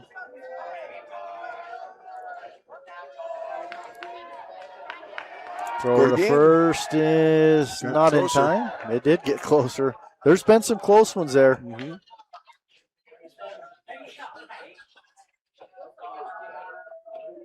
Gets a big lead again. That ball's hit foul. No, it's going to stay on the infield. I thought it was lifted behind a second baseman coming in. Makes the play on the pop up to the second baseman, Gunnar Kimber, with the catch there. So Marks pops up to end the inning. But Union gets 3 runs. They do it on 3 hits. There were no errors, and there was 1 runner left on base. So after 4 complete, it's Union 4, and it's Grantsville 3, and Grantsville coming to plate when we come back on CentralComm Team Hive and KSL Sports. Every morning when I walk in the door, I'm still at an awe. The quality of beef that we're harvesting here at Bar W, in my 40 years of experience, I have never seen beef after beef after beef of the extreme quality. Every single one of them that are coming through are top shelf.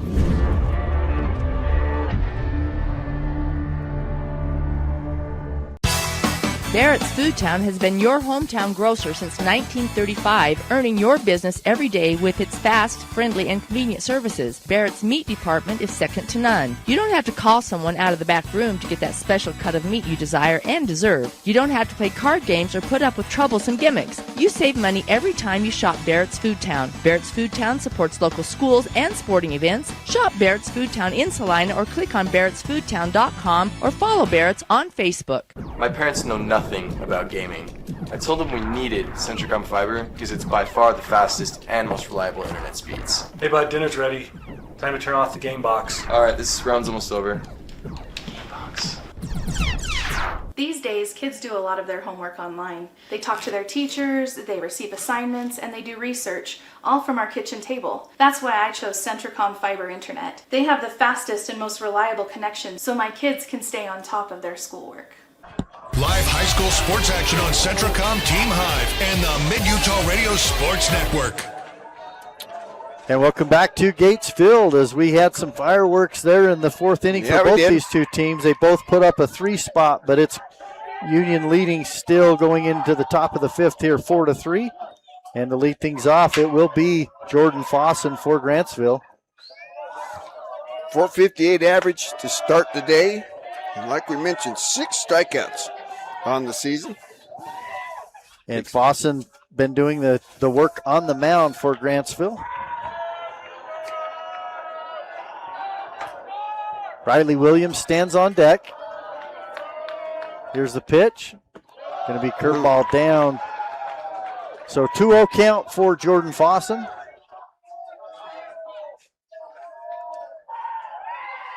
Yeah, Jordan Fossen, that 458 average is 6 strikeouts. That amazes me. So the 2-0 hitters count. Here's the pitch. Fossen squares to bunt and pulls it back. It's a ball. So 3-0 count. Fossen drew a walk back in the third, grounded out to the shortstop in the first. So he's 0 for 1.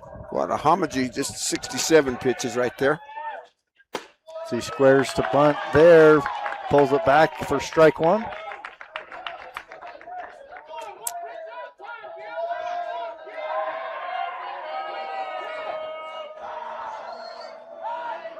Guadahamaji comes set.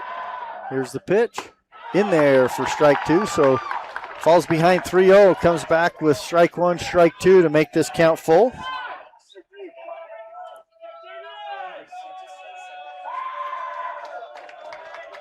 So the full count, the payoff pitch here to Jordan Fossen.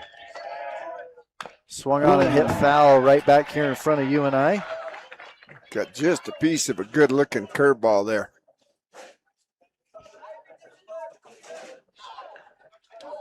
So we'll do the full count all over again. Gotta get it to her again. Deja vu all over again, as old Yogurt say. That's right.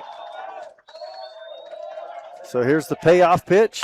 Swung on and hit foul back out of play.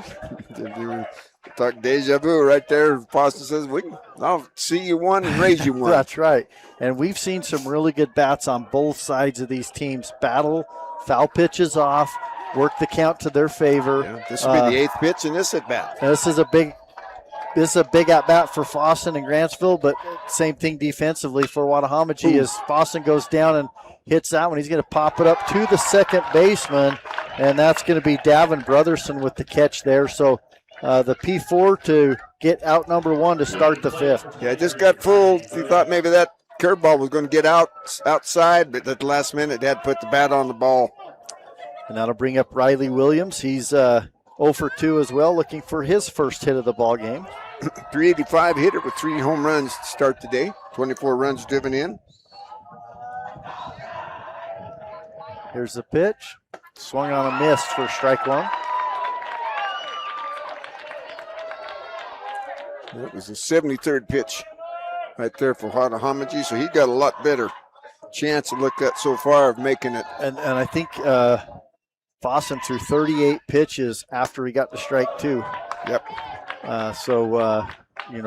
Union obviously did what they needed to get the lead back, but also rack up a lot of pitches. Williams down 0-1. 4-3 here, top of 5. Union holds that 1-run advantage right now. That ball's hit to the right fielder. Earl is there, and he'll make the catch on the F9. Still watching that ball. That wind just sailed her out there, started out towards right center field. Earl took a couple steps, then figured out that ball was going to come back to him and just stopped and waited for it to land in his cowhide there. Earl's dad, Lane, played football down at SUU. Good friend of my cousin, Bo. In fact, his name's Bo. We kind of joked the other night, is it because of my cousin? I think it could be, but also Bo Jackson. One of them Cummings at the plate. 353 hitter for Peyton. That one gets by Carter Franson, or Cade Franson goes all the way to the backstop. I think Watahamaji brought a little extra on that pitch right there for ball one. Well, he knew he's got a Cummings in the batter's box there. Can't treat them guys with kids' gloves. Cummings could tie this up with one swing, too. Yeah, 4 on the season already. Fastball up and in, gets him backed out of the box there, takes a breather.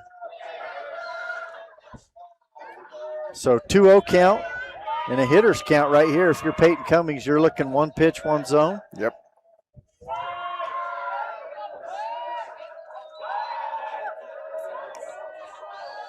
And the 2-0 pitch, swung on a miss for strike one. Nasty curveball there. So 2-1 count. Looks like supper's here. No, nothing. 2-1 count, 2 outs. Cummings swings and misses on that one as well. That'll even the count now to 2-2. So you got him chase one up there. Yeah, maybe a pitch that was a little bit out of the zone, like you said, Willie, chase it. But now even in the count is Watahamaji. And the 2-2 pitch, swung on and hit foul back behind us out of play. Fouled off a good-looking curveball right there. So 2-2. Cutting out of the strike zone. Count remains 2-2. Union with the 4-3 lead here. Top of the 5th inning, 2 outs. Peyton Cummings at the plate. Fastball called strike 3 for out number 3. And Grantsville Cowboys go down in order. No runs, no hits, no errors, and no runners left on base. So after 4.5, it's Union 4, Grantsville 3. We'll be back on the Centricom Team Hive and KSL Sports. It's easy for you to see. In the beginning, glass repair meant a long trip to the city. Inconvenient, but it got the job done. Then came the big chains, quick but costly. Then Clear Sight Glass Solutions rolled into town. For 15 years, they've been making your life easier with mobile and in-shop services. Because they're local, and they genuinely care about keeping you safe on the road. They even recalibrate for new models. Visit them on Main Street or at clearsightglasssolutions.com. Keep it clear, keep it local with Clear Sight Glass Solutions in Nephi. As a urologist, my job includes treating kidney stones, diagnosing, treating prostate cancer, and other disorders of the urinary system. Here at CVMC, specialists and primary care physicians all work very closely together. As a family physician, being able to have continuity of care and direct relationships with our specialists is something we're very fortunate to have here. I'm Dr. David Sewell, board-certified urologist. I'm proud to provide state-of-the-art care here at Central Valley Medical Center. Live high school sports action on Centricom Team Hive and the Mid-Utah Radio Sports Network. Welcome back to Gatesfield here at Kearns High School. As Dylan Watahamaji steps in. Say that fast 5 times. He's 0 for 1 with the walk, grounded out to shortstop. And Jordan Fossen still on the mound for Grantsville. 384 hitter coming in was Watahamaji, a home run. That was pitch number 94 for Jordan Fossen. Falls behind the count 2-0 here. 2-0 pitch is going to be ball 3, so 3-0 count here. Can you read the number of who they got down there in the bullpen? Can't tell. Maybe a 40-something? 40-something, that's what I thought. Next pitch is in there for strike 1. So 3-1 count. Bo Earl stands on deck, and then Brennan Meekin. Colt Thomas, 45, I'll bet you. Because the only other 40 on the roster's Peyton Cummings. He's 48. He's out there on defense right now. Yeah, and I'm sure you're going to see him go 110, finish the batter, and then they'll have to make that switch as Watahamaji reaches on the walk. So Bo Earl, the right fielder, coming to the plate.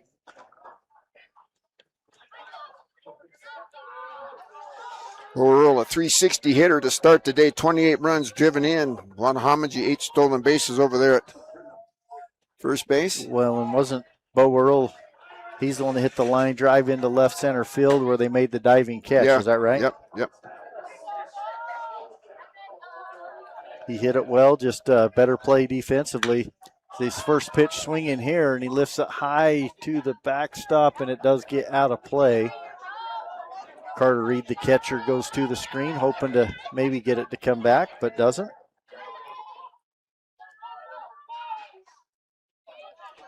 Coach Labrum hollers out the numbers. 1, 2, buckle my shoes, Yeah. something like that. Well, I'm sure he'd Now like it's up to you. Like to get that runner in scoring position as Earl does square now. They throw over to first base.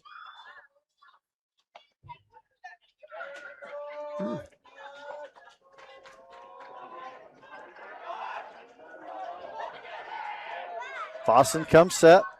Earl squares. He'll lay it down first base side. Great bunt. Fossen flips it over to the first baseman Cummings for the out, but he gets the execution, moves the runner to second base.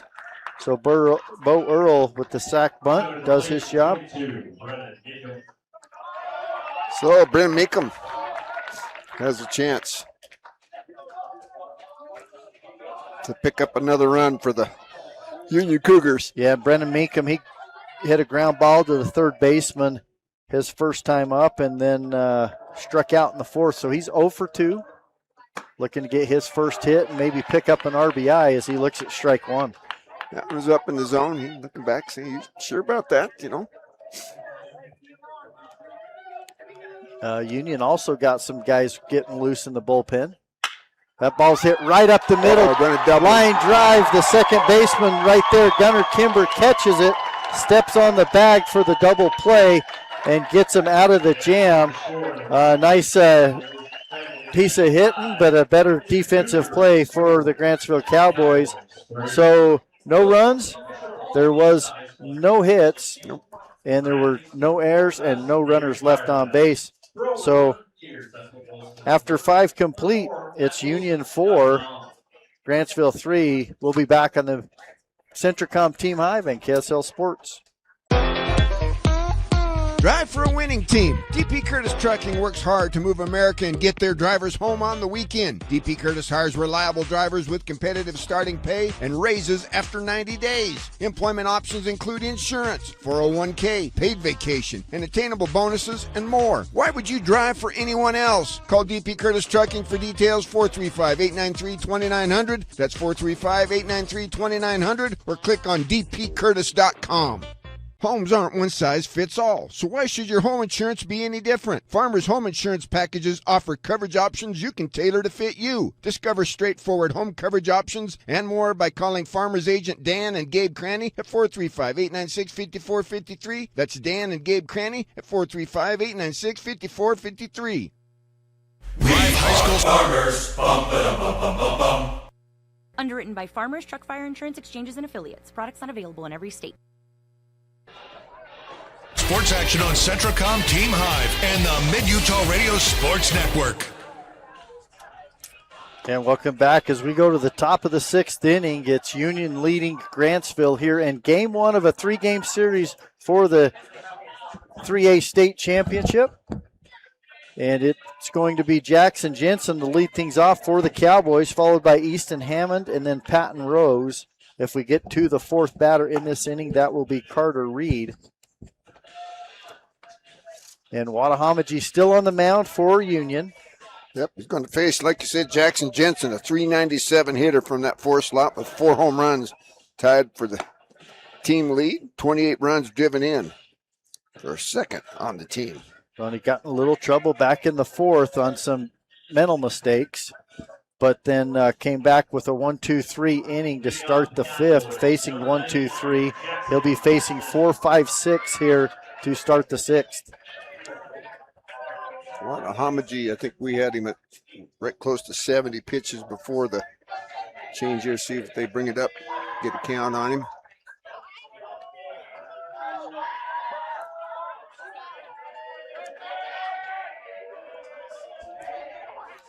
Here's the first pitch. Going to be swung on and hit through the 5-6 hole for a base hit.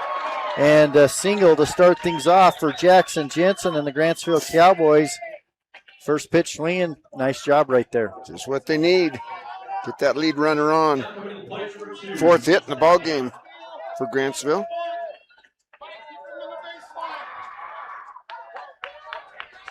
Well, we'll see right now, too, how important that runner is if they choose to play for the 1 run to at least tie this up, or if they're playing for multiple runs.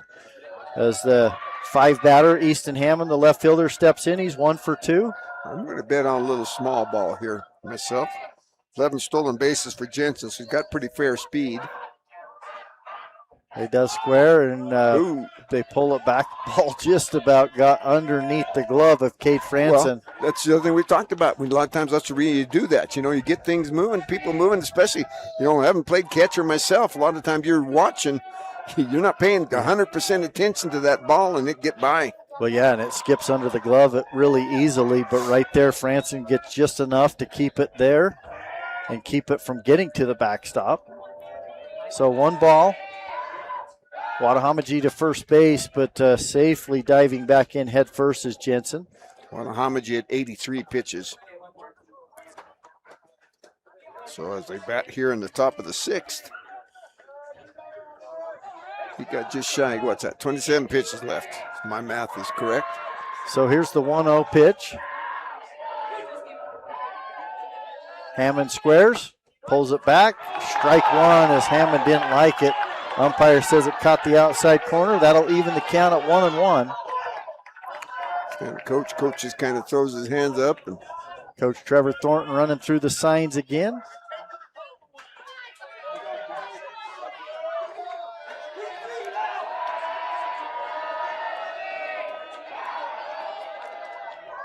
Third baseman for Union, Cy Burchell creeping in on the grass here. Squares, fouls it off, back to the backstop here. So 1 ball, 2 strikes. That time Wadahamaji chose to throw a curveball. Good sharp curveball that got down to. That's a tough one to bunt. That's the one you remember he should have pulled the bat back on. Cuts the left-handed hitting Patton Rose, 333 hitter with 3 home runs from the left side, standing in the on-deck circle. Well, and we'll see if they keep the bunt on or if they decide to let Hammond swing away right here with 1 ball, 2 strikes. Jensen gets the lead at first.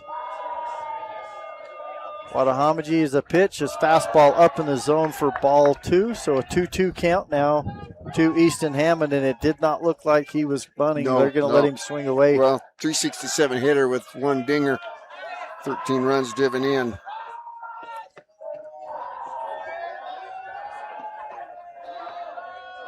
Two count, no outs, runner at first base. Top of the 6th inning, Union leads 4-3. Curveball behind Hammond. And I'll tell you what, Franson needs a lot of credit right there because that's a tough one to catch as he had to slide and catch it behind. Well, you think about it, you lose track of the ball for about a 2 count there.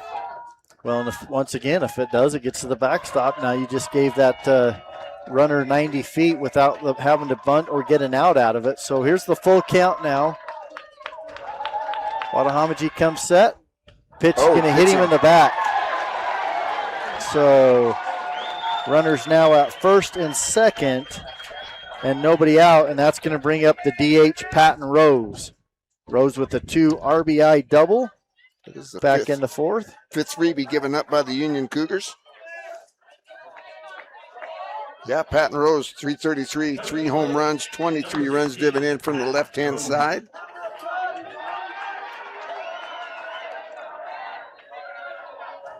And, you know, once again, you might think, hey, we're going to bunt, get 2 guys in scoring position, but my bet's they're letting Rose swing away here.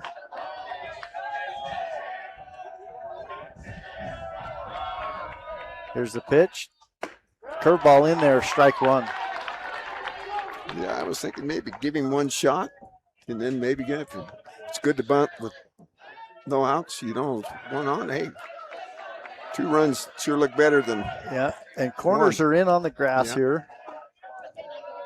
Shortstop playing pretty much his position. Second base standing pretty much by second, holding the runner and playing right up the middle.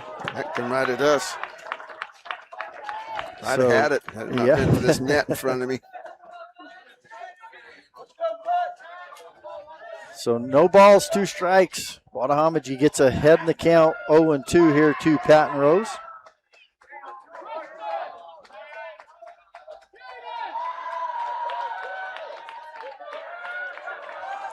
Coach Ledman calling out defensive assignments there to somebody.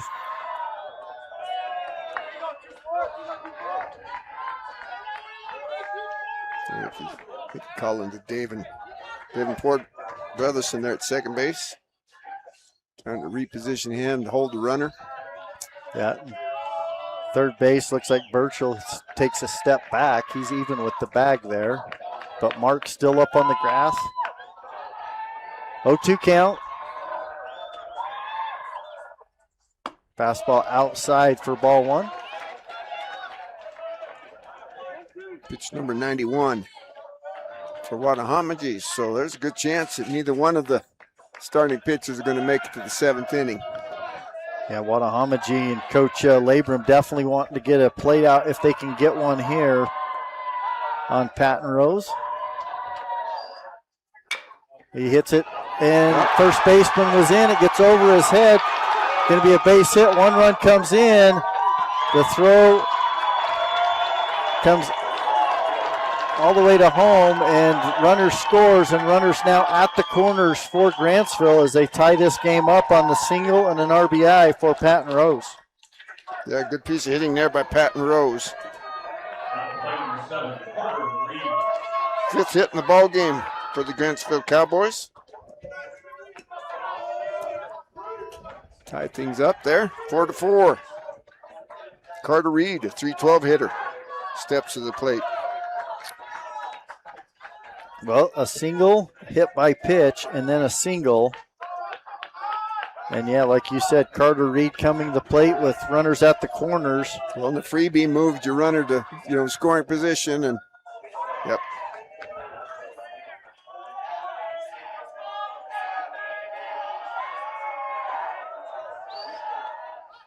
Fastball swung on and missed. Foul tip into the catcher's glove for strike 1. Challenged with the hard one right there on pitch number 93.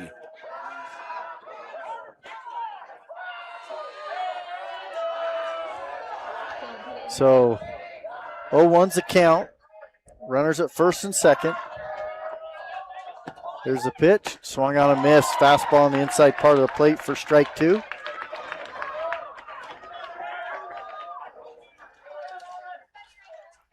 Scoreboard shows 1 and 2, but it's just still just. Yep, 2 strikes. 2 pitches, yeah. 2 pitches, 2 strikes. So runners on the corners. Carter Reed at the plate. Dylan Watahamaji on the mound for the Cougars. And the pitch, curveball swung on, hit foul to the backstop here.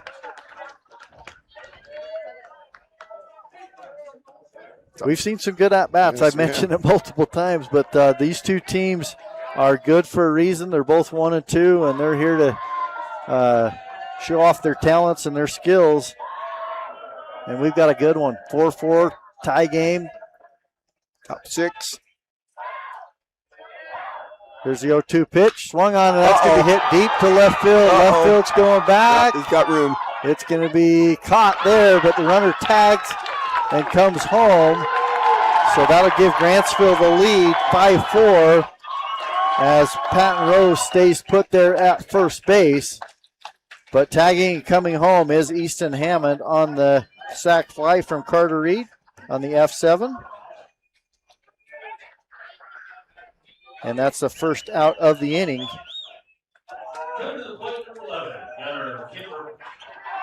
Gunnar Kimber comes to the plate, a .330 hitter, 23 runs driven in on the season. So 2 runs in the inning on 2 hits, 1 out.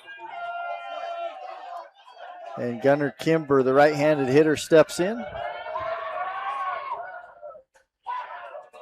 Fastball hit right up the middle. Second baseman there, steps on the bag, over to 1, in time for the double play, an inning-ending double play But Grantsville gets 2 runs back. They do it on 2 hits.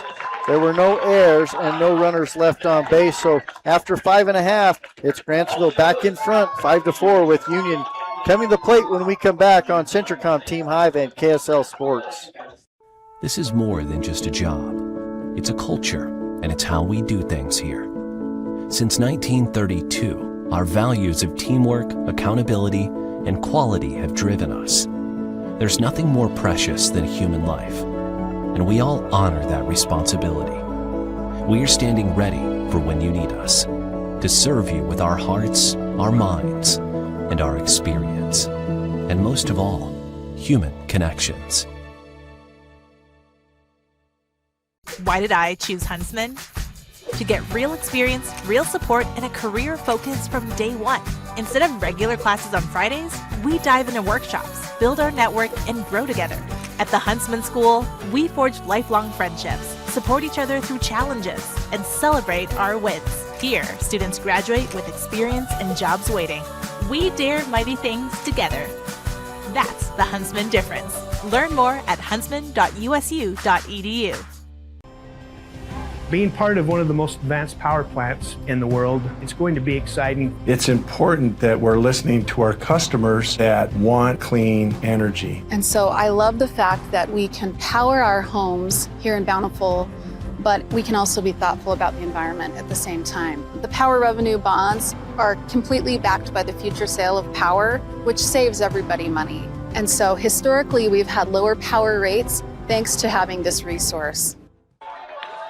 Live high school sports action on Centricom Team Hive and the Mid-Utah Radio Sports Network. And leading things off for Union will be the 7-8-9 batters, Cy Burchell, as he fouls that one back out of play behind us here.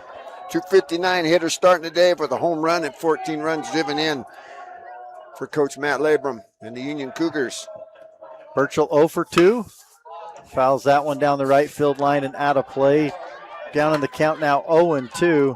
Jordan Fossen still on the mound for Grantsville. It was pitch 103. 103, yes. Burchell calls and gets time out there at the plate.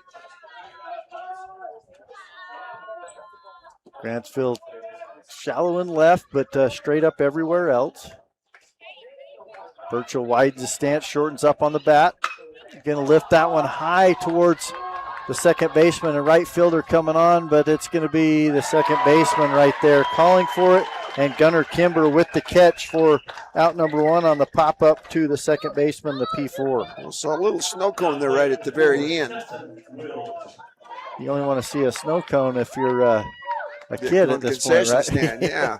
Not on the ball field. Stetson Wills, a 303 hitter. And he's 2 for 2 as he hits that one, little nubber towards second baseman. He's got to back up over to first in time for the 4-3 put out and the second out of the inning.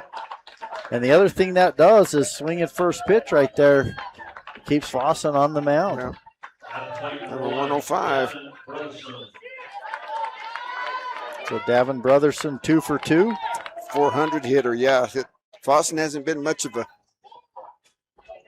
mystery to Brotherson here. Fastball up in the zone, ball 1. Well, and this is when they got things going back in the 4th as they did it with 2 outs. They got 2 outs here in the bottom of the 6th, trailing 5-4. Yeah. Fouls that one back, 1-1 count. 2 outs here. Pitch is down for a ball 2-1.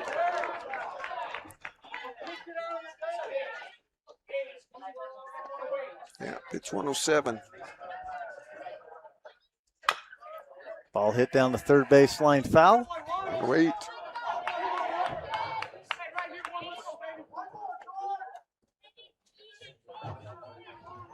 Well, 109 right there, so they got one more pitch according to the game changer.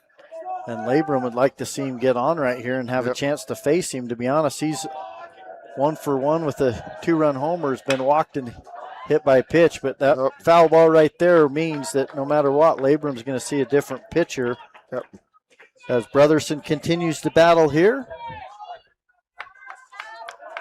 2-2, 2 outs. Swung on, hit fouled back to the screen again. Beat the 7th pitch and hit bat. Umpire says, bring me some more balls there. Yeah. Need some more cowhide, folks.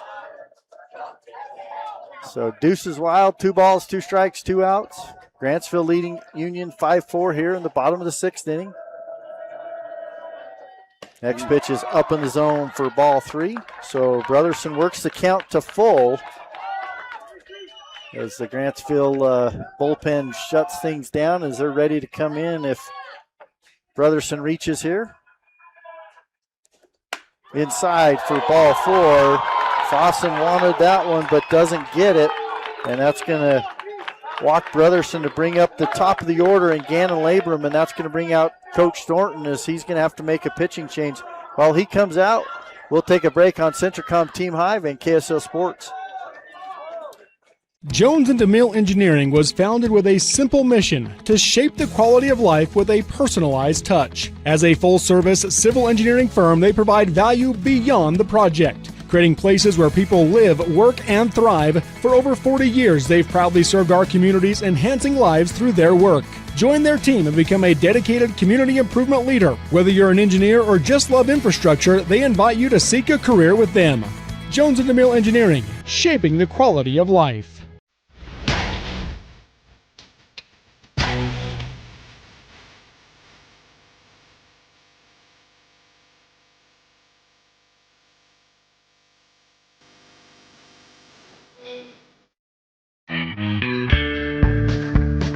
Let's cover the perfect solution for memorable vacations, short road trips, or making travel memories with family and friends. Just be sure to purchase your next new or used vehicle at the Jorgensen Auto Group. Jorgensen Chevrolet Ephraim, Jorgensen Ford Richfield will make sure you get properly outfitted. On road, across town, or cross country, try the Jorgensen experience, available only at the Jorgensen Auto Group. Jorgensen Chevrolet Ephraim, Jorgensen Ford Richfield. Memory makers and thrill seekers wanted.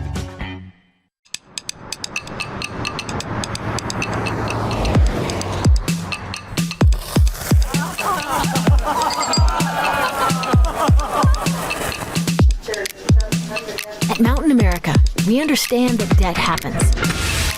Let's lighten your load. Visit macu.com/debthappens to get started.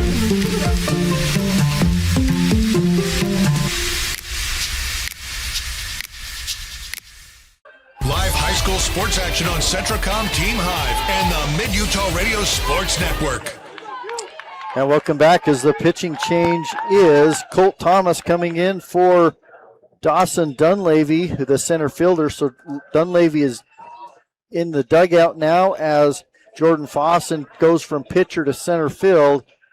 And like I mentioned, the new pitcher's number 45, Colt Thomas. You got any numbers for Thomas? Yeah, Colt Thomas comes in with a 1.47 ERA, 14 in the 3rd innings of work, 10 strikeouts, and 4 base on balls. So he comes in. He inherits the one runner there at first base with 2 outs here in the bottom of the 6th inning. And Grantsville with the 5-4 lead.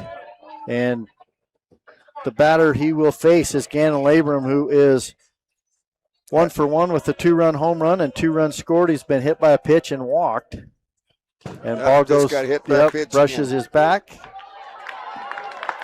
He didn't like that one. That one didn't hurt near as bad, but he wanted to hit as that brushes him right there in the back. And he will head down to first base. So now that moves the tying run in scoring position with Kate Franson coming to the plate. That's 10 freebies given up by Grantsville here. That's not a good way to hold a 1-run lead. Well, and Franson, he's been hit by a pitch, but he's 0 for 2 with a ground out to the second baseman and a strikeout. So he's looking to tie the game here get his first hit as he looks at fastball up in the zone for ball 1. Well, Gannon Labrum, 13 stolen bases to lead the club. But you got the runner ahead of him there at second base. That's Davin Brotherson. Next pitch is a ball, so 2-0 count. And that's going to send down number 16, Patton Rose, to go get loose in the bullpen, it looks like. Or go talk to someone else that's in the bullpen throwing. The 2-0 count here. Swung on and hit foul back to the backstop in front of us. So 2-1 count.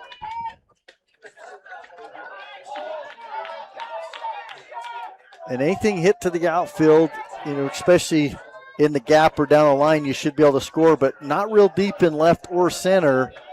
So you have to get on your horse out there at second base if you're Dalvin Brotherson to score that tying run. Ball is outside, so a 3-1 count coming here to Cade Franson.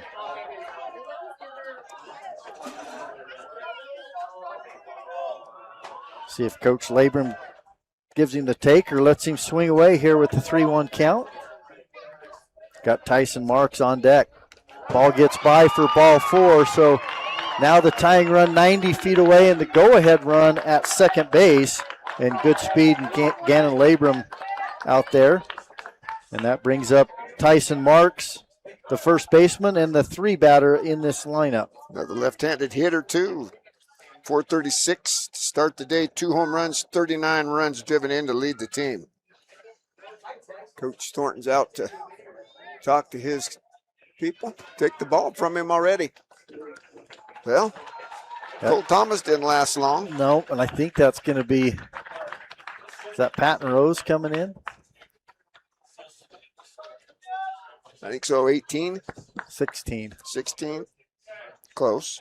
Yeah, Patton Rose. You remember, it's for the old eyes here. So, yeah, Patton Rose, the new pitcher. And he didn't get much time. He literally ran down and maybe threw a handful of pitches and then ran right in. So he's going to have the adrenaline going, that's for sure. Well, but I got no numbers on Patton Rose as a pitcher. No. Let me go in here. We've seen him at the plate. Obviously, bats left-handed, but throws right-handed. And he comes in 2 outs, loaded bases here, trying to hold this 5-4 lead. And he's going to face Tyson Marks.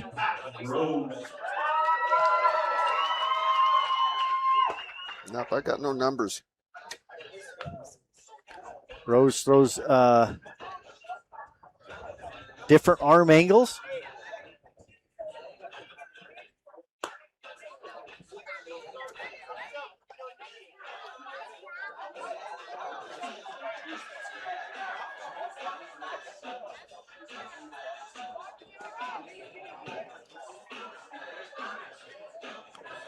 So they're just, Patton Rose obviously was the DH, so then someone comes out of the game.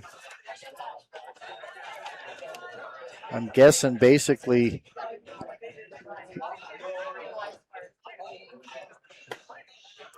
I think they're trying to get that squared away too. That's what I was trying to look at, where he's Warren maybe and move Fossen back to shortstop. I can't see. No, Fossen's still out in center field. Gray Warren's still standing there at shortstop, so not sure. Fossen, Williams, Kimber, Cummings. Yeah, they'll have to pull Warren is what is going to have to happen, because Warren's being DH for, so Warren's going to have to come out of the game. And like you said, maybe Fossen comes into shortstop then. He's still there right now. 1, 2, 3, 4, 5. I got 3 outfielders. I got 5 infielders and a catcher. Yeah, Warren's going to have to come out of the game. Yeah. And they're still talking about it, but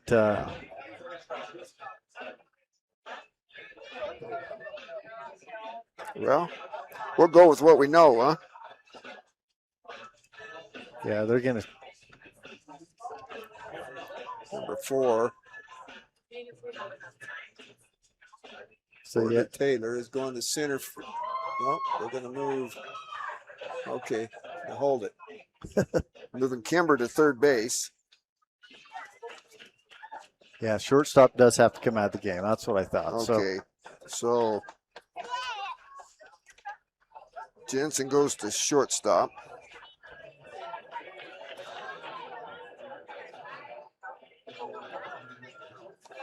Yeah, Jensen the shortstop. Kimber goes to third. Yep, Kimber to third. And Porter Taylor. And Porter Taylor at second base. Second. Yep. And now he'll be the one being DH for.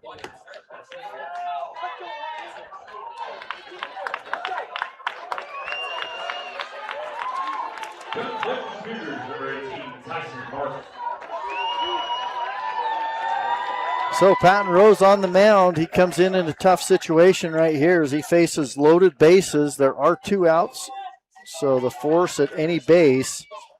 And Tyson Marks at the plate for Union. Dangerous hitter, 436, 2 home runs. And you got to come in right away and face a left-hander. How many left-handers have you faced with no pitching experience? We got no numbers on Patton Rose as a pitcher. Ooh, first pitch almost hits him, but they're saying no, it didn't. So ball 1. And Coach Labrum may just put the take on too until he gets a strike. They need that 1 run in to try to tie things up. Got the 4A State Championship Series starting after us. Snow Canyon and Desert Hills. Next pitch is in there for strike 1. A little bit of a change of speed with these 2 pitchers that we're seeing here with these 2 guys, obviously from what we've seen before. So 1 ball, 1 strike now. The pitch from Rose outside for ball 2, so a 2-1 count. And 2-1 to Tyson Marks. Tyson Marks, 1 for 3 on the day, has an RBI. Patton Rose steps off. He wants to talk to his catcher. Make sure, this is the problem. They already made the 1 visit to the mound with the pitching change, so he's not going to be able to go out. Yeah, he thought maybe with the new pitcher he could go out there at least once, but it's 1 per inning. Under the old rules, maybe, but not under these new rules.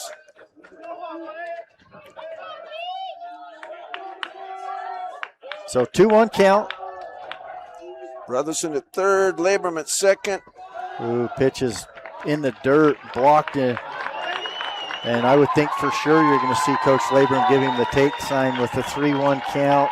Loaded bases. You got that. You got to get the 1 run in for sure. We'll see what the. Well, that'd be the way we played it, Coach. We'll see. And he does give him the take, so it's in there for strike 2. Now Marks is ready with the full count. Runners will be going on the pitch. Well, and he's seen everything the pitcher has to offer, so. So 3 balls, 2 strikes. Here's the pitch from Rose. Swung on and hit down the left field line. That short porch. Foul ball.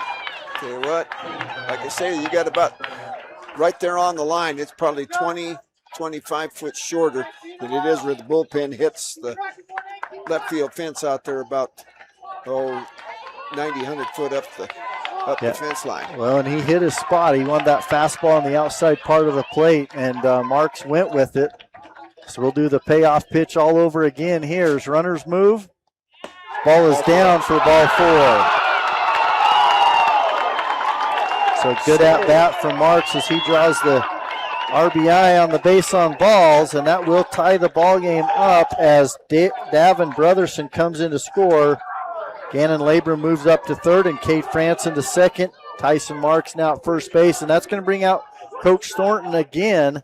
And he's going to bring in another pitcher. So while he does that, we'll take a break and be back on Centricom Team Hive and KSL Sports. Well, it's a good thing At Manti Family Dental, we're not just fixing teeth, we're crafting smiles with a hometown touch. Our comprehensive care from crowns to Invisalign allows us to treat the young and the young at heart. Manti Family Dental is veteran-owned and backed by Dr. Carlisle's 13 years of expertise and a heart for Manti's community. I'm Dr. Carlisle. My wife and I chose to raise our family where roots run deep. Here, every patient is treated like a neighbor. Whether it's IV sedation to remove your wisdom teeth or getting an implant to replace a missing tooth, we ensure your dental health is in caring hands. So give us a call to schedule a visit and discover the difference at Manti Family Dental. It's the new age of storage at Mason Storage Utah in Aurora. Manage, rent, and pay self RV and boat storage online 24/7. Check it out today at masonstorageutah.com or call for reservation rates and information 435-529-7445. Rent storage in May and get 2 months of free storage at Mason Storage Utah, just east of Mason Machinery, 618 East Center Street in Aurora. Click masonstorageutah.com or call 435-529-7445. Mountain Land Supply of Richfield is your local employee-owned and operated solution for plumbing, heating, and cooling, waterworks, agricultural irrigation, landscaping irrigation, power equipment, pumps, tools, and safety. Discover the difference a knowledgeable and friendly staff can make for you. With thousands of products and brands you know and trust, Mountain Land Supply has what you need when you need it. Call, click, or come into Mountain Land Supply of Richfield and let us help you move mountains. Sanpete Steel in Moroni was founded in 1994 and is one of the major steel construction companies in the Intermountain West. Specializing in structural steel fabrication and assembly, Sanpete Steel's impressive portfolio includes the Hales Theater in Sandy and structures on the campuses of the University of Utah, BYU, and UVU. Sanpete Steel in Moroni, where their motto is done right and on time, at 685 East Main Street. Call today at 800-261-1026. That's 800-261-1026. Or go to sanpetesteel.com. Live high school sports action on Centracom Team Hive and the Mid-Utah Radio Sports Network. And welcome back to Gatesville here at Kearns High School. New pitcher on is number 3, Baylor Reedhead. Baylor Reedhead. And first pitch that he throws to Watahamaji is up and in for ball 1. That Baylor comes in with a 2.33 ERA, 24 innings of work, 30 strikeouts, and 19 base on balls. Next pitch up in the zone as well for ball 2. So a 2-0 count right here. And once again, you're going to see probably Coach Labrum giving him the take. They could get the go-ahead run on a walk. 2-0 count to Watahamaji. Curveball down for ball 3. Nice job by the catcher, Carter Reed, to knock that one down and keep it on the dirt there as he chases it down towards the first base. So 3-0 count. No hits in the inning. Couple base on balls, a hit batsman. Yeah, so 3-0 count. Up in the zone. Ball 4 is going to walk in the go-ahead run. So back-to-back walks, tie the game, and now give up the go-ahead run to Union as they come back and now take the lead 6-5 here. That's going to move up Cade Franson to third base, Tyson Marks to second, and Dylan Watahamaji standing at first base, and Bo Earl is the batter. Bo, a 368 or 360 hitter, I should say. 28 runs driven in. I tried to run them all together. Yeah. 368, 28er. Well, 4 straight balls, too, so we'll see what they need have to take on. But strike 1 on the inside part of the plate. Union back in front now, 6-5. It's been a great game all the way around. Both these two teams battling. Borrell's the one hit that line drive that they diving. Ooh, geez. He just made the diving catch on out there in left field, as we thought both of the outfielders for. Yeah, and he got his helmet turned. Almost come together, just in time there too. But 1-1 count now. Called timeout at the plate. Earl does wear the extra piece there on his helmet, protect that cheek, but Reedhead on the mound for the Cowboys. Pitch is swung on and missed on a fastball on the outside part of the plate for strike 2. So a 1-2 count now to Bo Earl.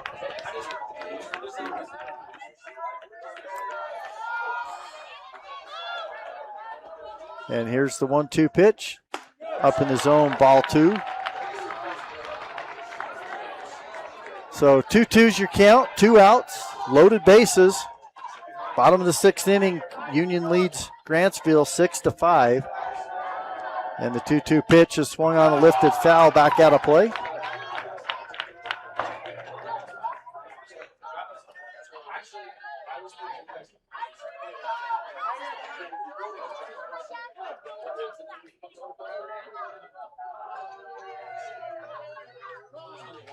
Earl gets time. Umpire awards him time. He steps out.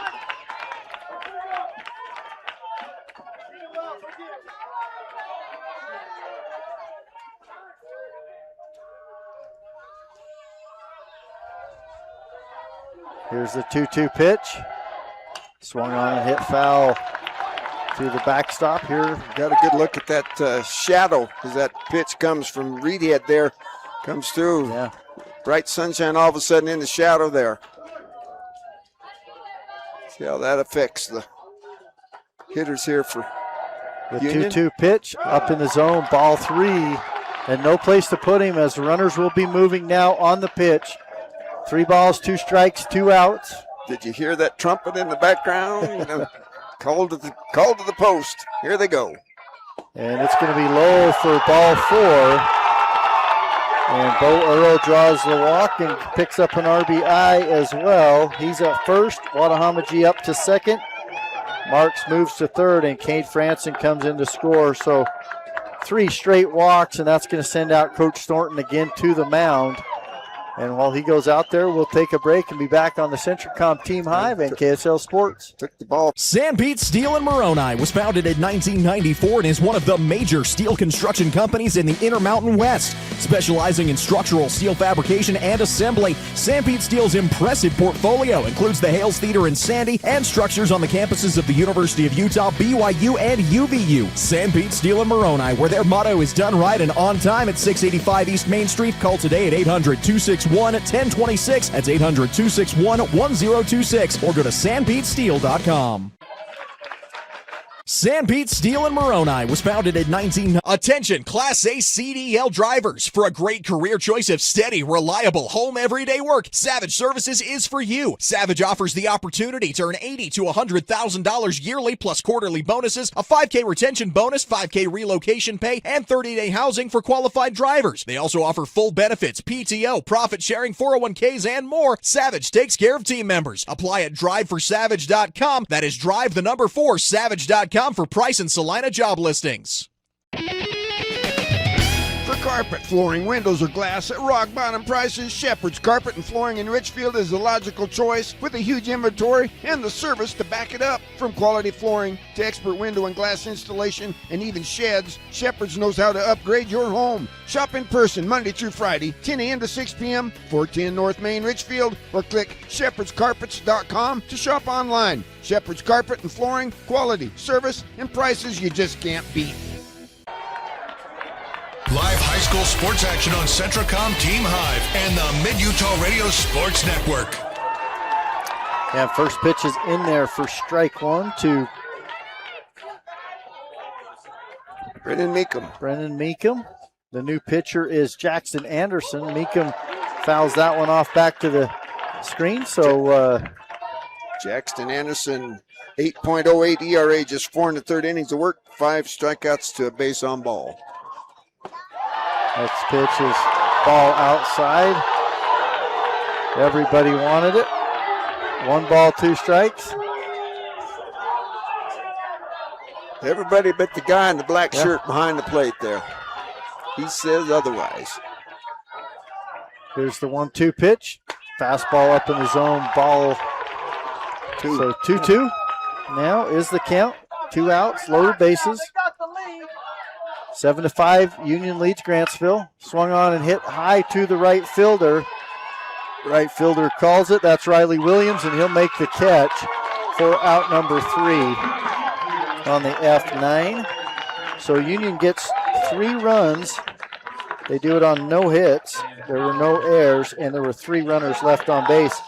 So to the top of the 7th we go. It's Union leading Grantsville 7-5 when we come back on Centricom Team Hive and KSL Sports. 22,000. That's roughly how many breaths you'll take today. And if your air isn't clean and healthy, there's 22,000 reasons to improve your air purification system for you and your family. Pure Air from Lennox is a whole home solution, meaning cleaner air in every room and every breath, every single one. Call the Stallings Company to see how we can fill your home with perfect air. Lennox, air is life. Make it perfect. Vince Lombardi once said, The measure of who we are is what we do with what we have. The quote rings true whether applied to our country, our schools, our homes, or on the field of play. We applaud our student athletes for their hard work and determination on the field and in the classroom. Brought to you by Sunrise Engineering, promoting excellence in sports and education. Visit us at sunrise-eng.com. That's sunrise-eng.com. Welcome back to the UCCU Saving Spotlight. Today's play of the day goes to Becky, a single mom who just got her son Max a youth debit card from UCCU. This is a big win for Max, who knows that UCCU mobile banking makes it easy for his mom to add money to his debit card anytime. It's also a big win for Becky, who knows it also makes it easy to monitor her child's spending anytime. Final score, 1 happy son, 1 responsible mom. With the assist from UCCU. Live high school sports action on Centracom Team Hive and the Mid-Utah Radio Sports Network. And welcome back to Gatesville here at Kearns High School. Nolan Anderson alongside Willie Akers. We've got Adam Coombs been running the controls for us and Kyler Jensen on the cameras. But top of the 7th we go here. Union leads Grantsville 7-5, and the new pitcher for Union is Gannon Labrum as he comes in from center field. And that moves Dylan Wadahamaji to shortstop. Who went to center field? And I believe Stetson Wills. I believe it was Stetson Wills that moves out to center field. So as the changes are made. Yeah, game changer just shows CF for who's in center field right now, but I'm pretty sure that's Stetson Wills. Yep. And the umpire's given the Grantsville coaches those changes. So 7-5, heard that go. 7-5 here at Gates High School as we go into the top of the 7th inning. And Union got to hold them to 1 or less, unless they want to hit again. Yeah, I doubt that. I'm sure they want to get 3 outs right here, and that's what they're playing for. So the hitter for Grantsville is Taylor Porter. Porter Taylor? Or Porter Taylor, yes. So that's who came in for Dunleavy, huh? Yep. Porter Taylor. So Porter Taylor at the plate. This is his first at-bat. And he's got a 1-1 count. Porter Taylor. What do we got here? Porter Taylor, 200 hitter. And the 1-1 pitch going to be down for ball 2. So 2-1 count to Porter Taylor. 4 RBIs for Porter Taylor. And 8 stolen bases if he gets on. And he looks at ball 3 there. So 3-1 count. Well, the numbers on Labrum, 10.16 ERA, 10 in the 3rd innings, 12 strikeouts, 8 base on balls. And he's going to walk Porter Taylor to lead things off here in the top of the 7th. And that's going to turn over the lineup. Jordan Fossen now steps in. 6-3 be given up by Union to 13 for Grantsville right now. The majority of them were walks. Yep, Fossen 0 for 2 with a walk. 4:58 coming in. Fastball down for ball 1. Grantsville probably going to have the take on as well, trying to get a few runners and see as many pitches as they can. Especially if you get somebody like the speed of Jordan Fossen on. This is a tying run. Next pitch is hit right up the middle for a base hit. Gets off the glove, diving glove of the second baseman there, Brotherson. But that's a base hit up the middle regardless. And it would bring up Riley Williams. Yeah, thus far, Fossen had been wearing the handcuffs, but that gets him out 1 for 4 now in the ball game. Well, 1 for 3, had a walk as well. Well, that brings up the go-ahead run as the tying run's on base. Riley Williams, 3 home runs, too, on the season. 385 hitter. Riley Williams, the 2-hitter in the lineup. He squares the bunt and fouls it off. It's the catcher on that one. He's going to turn around and tell Coach Latham got him in the chest protector. Well, you know, we've seen Grantsville, they've bunted multiple times or tried several times, and it's paid off for them for the most part as they realize how important those 2 runs are. Yeah, with trying to get them in scoring position. Yep. Coming up, you bet. Well, and Riley Williams 0 for 3 in this game so far today. Ground out to second, lined out to short, and flew out to right field as he squares again, pulls it back. Going to be ball 2, so a 2-1 count to Riley Williams. Coach Thornton giving the signs. Coach Labrum backing the outfielders up just a little bit. Talking infield defense on the bunt. Williams squares, pulls it back again. It's going to be low for ball 3. So 2-1 count. That was 1-1, so 2-1 count. Labrum comes set. Williams squares, outside for ball 3, so now it is a 3-1 count.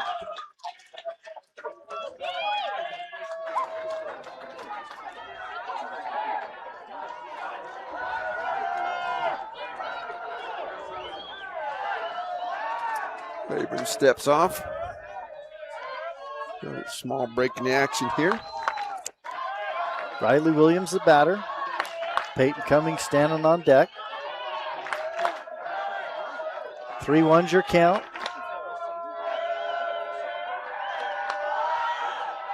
Oh, they pick him off. They run the fake bunt play, and they're going to tag him out at third. So they get the lead runner picked off at second, and they get him in the rundown and then run him down and tag him out as the runner from first does move up to second.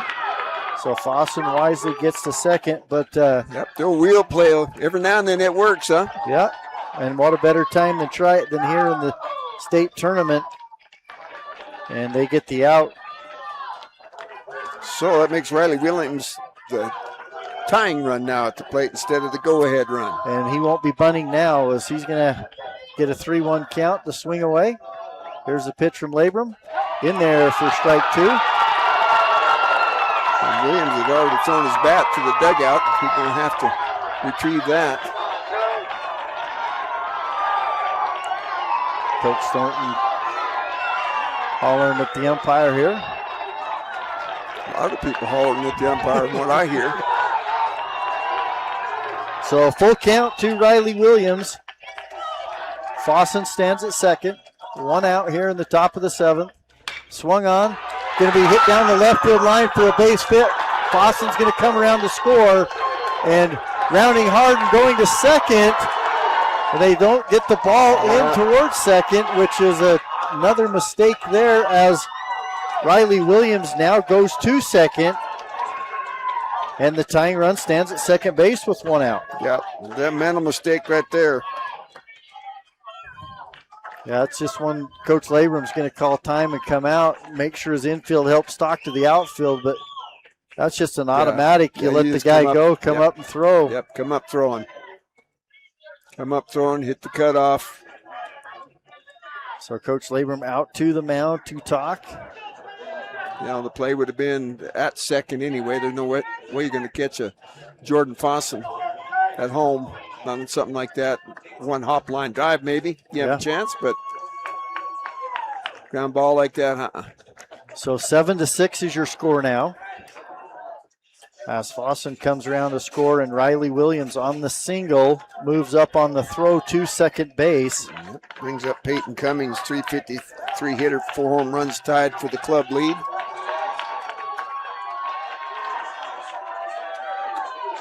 He represents the go-ahead run. Well, now 2 runner at second base. You got to come up and field it clean. Brotherson right behind second base. Curveball swung on and missed for strike 1. A big hole out there on the right-hand side. Yeah, they're pretty much playing him to pull as Wattahamaji stands in that 5-6 hole. Brotherson right directly behind second base. Here's the pitch. Curveball behind him, ball one. So 1-1 count to Peyton Cummings.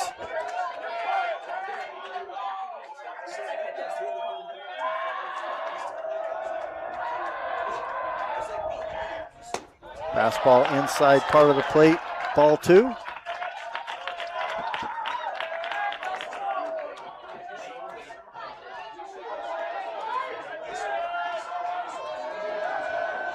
Here's the 2-1 pitch to Cummings. Going to be down, going to be hit to the third baseman. He fields it over to first in time, back to third, and gets by. And good backup there by the left fielder as Thornton waves him and then holds him up. As maybe we can see that replay again, but they get the out at first. Good speed with Fossen, takes off, goes to third, and it's a close play, but good backup. Left fielder coming in. So the tying run's 90 feet away. Yeah, with 2 outs. Bringing up your number 4 hitter, Jackson Jensen, 397, 4 home runs, 28 runs driven in on the season. Well, and he's swinging a hot bat right now, 2 for 3 in this game with 2 runs scored.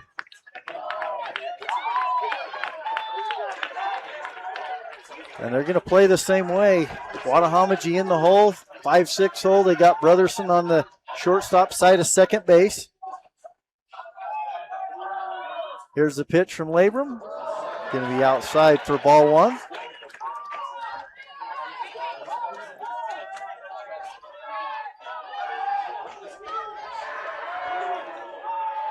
The 1-0 pitch. Swung on a miss for strike one. So 1-1 count. Yeah, Jackson Jensen had a good whack. Got his money's worth on that swing.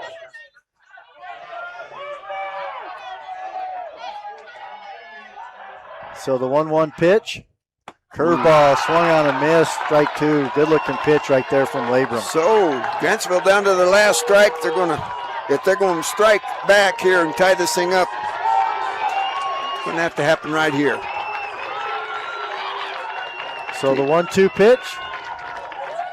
Curveball again, called strike three for out number 3. And Union gets the 7-6 win. And they'll be doing this same thing again tomorrow. Union hoping to get 1 win for the state championship.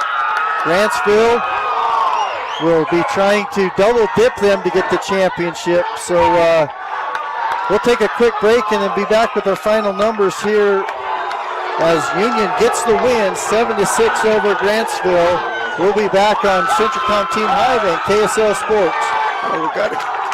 Wendy's went back to the kitchen to give our famous spicy chicken sandwich a total upgrade. More crunch, more flavor, with heat that just hits. Is this our best spicy chicken ever? Looks like a yes to me. Spicy chicken just got better at Wendy's. In times like these, it's good to know there's a place where people know who you are, no matter how long you've been gone.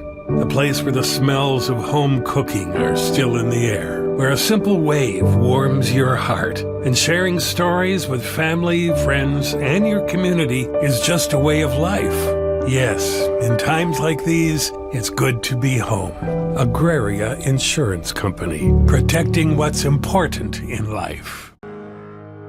Every morning when I walk in the door, I'm still at an awe.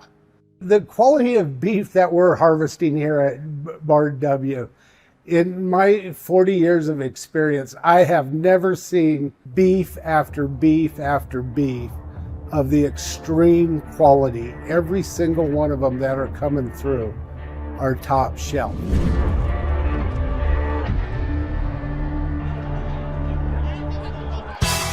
Barrett's Foodtown has been your hometown grocer since 1935, earning your business every day with its fast, friendly, and convenient services. Barrett's meat department is second to none. You don't have to call someone out of the back room to get that special cut of meat you desire and deserve. You don't have to play card games or put up with troublesome gimmicks. You save money every time you shop Barrett's Foodtown. Barrett's Foodtown supports local schools and sporting events. Shop Barrett's Foodtown in Salina or click on barrettsfoodtown.com or follow Barrett's on Facebook. Live high school sports action on Centracom Team Hive and the Mid-Utah Radio Sports Network. And welcome back to Gates Field here at Kearns High School. Nolan Anderson alongside Willie Akers. Appreciate Adam Coombs doing our producing for this one, and Kyler Jensen for the camera work. Final numbers for Grantsville. They get 6 runs on 7 hits. They had no errors. They left 4 runners on base. And for Union, they get 7 runs on 6 hits, no errors, and 8 runners left on base. And what a game, Willie. Yeah. Well, we've talked about what errors and freebies can do to you all year long. And in the long run and the end of things, that's what cost Grantsville. You know, they had, 3 walks, walked in 2 runs. They ended up with 13 freebies. Union ended up with 7 freebies. You know, in close games like this, especially a 1-run game, that's where it ended up. You can't afford to, give things away, some mental mistakes and stuff like that. So going to get the good news is we get to do this again tomorrow morning. We do. So tomorrow morning at 10 a.m., these 2 teams will face off again. So Union gets game 1. It's a 3-game, best of 3 game series. Union gets the 7-6 win here today. Tomorrow at 10 o'clock, if Union wins, they're the 3A state champs. If Grantsville wins, we'll turn around and play again at 3:30. So any final thoughts? No, I think, in a game like this, anything can happen. But I think it just comes down to, playing the cleanest game that you can. I think keeping maybe the cooler heads as well. The tempers kind of got a little out of hand here towards the end. And, in a 3-game series like this, you can't let that happen. That starts the day off tomorrow in kind of an ugly pallor, So, but Union's going with the emotional high. Grantsville will just have to see how they react tomorrow. Yeah, yep. What a great game all the way to the very end, to the last pitch, the last out. Union gets the win in this one, 7-6. So for Adam Coombs, our producer, Kyler Jensen, the cameraman, for Willie Akers, I'm Nolan Anderson, and have a great day, everybody. Happy trails. You've been listening to High School Baseball on the Mid-Utah Radio Sports Network.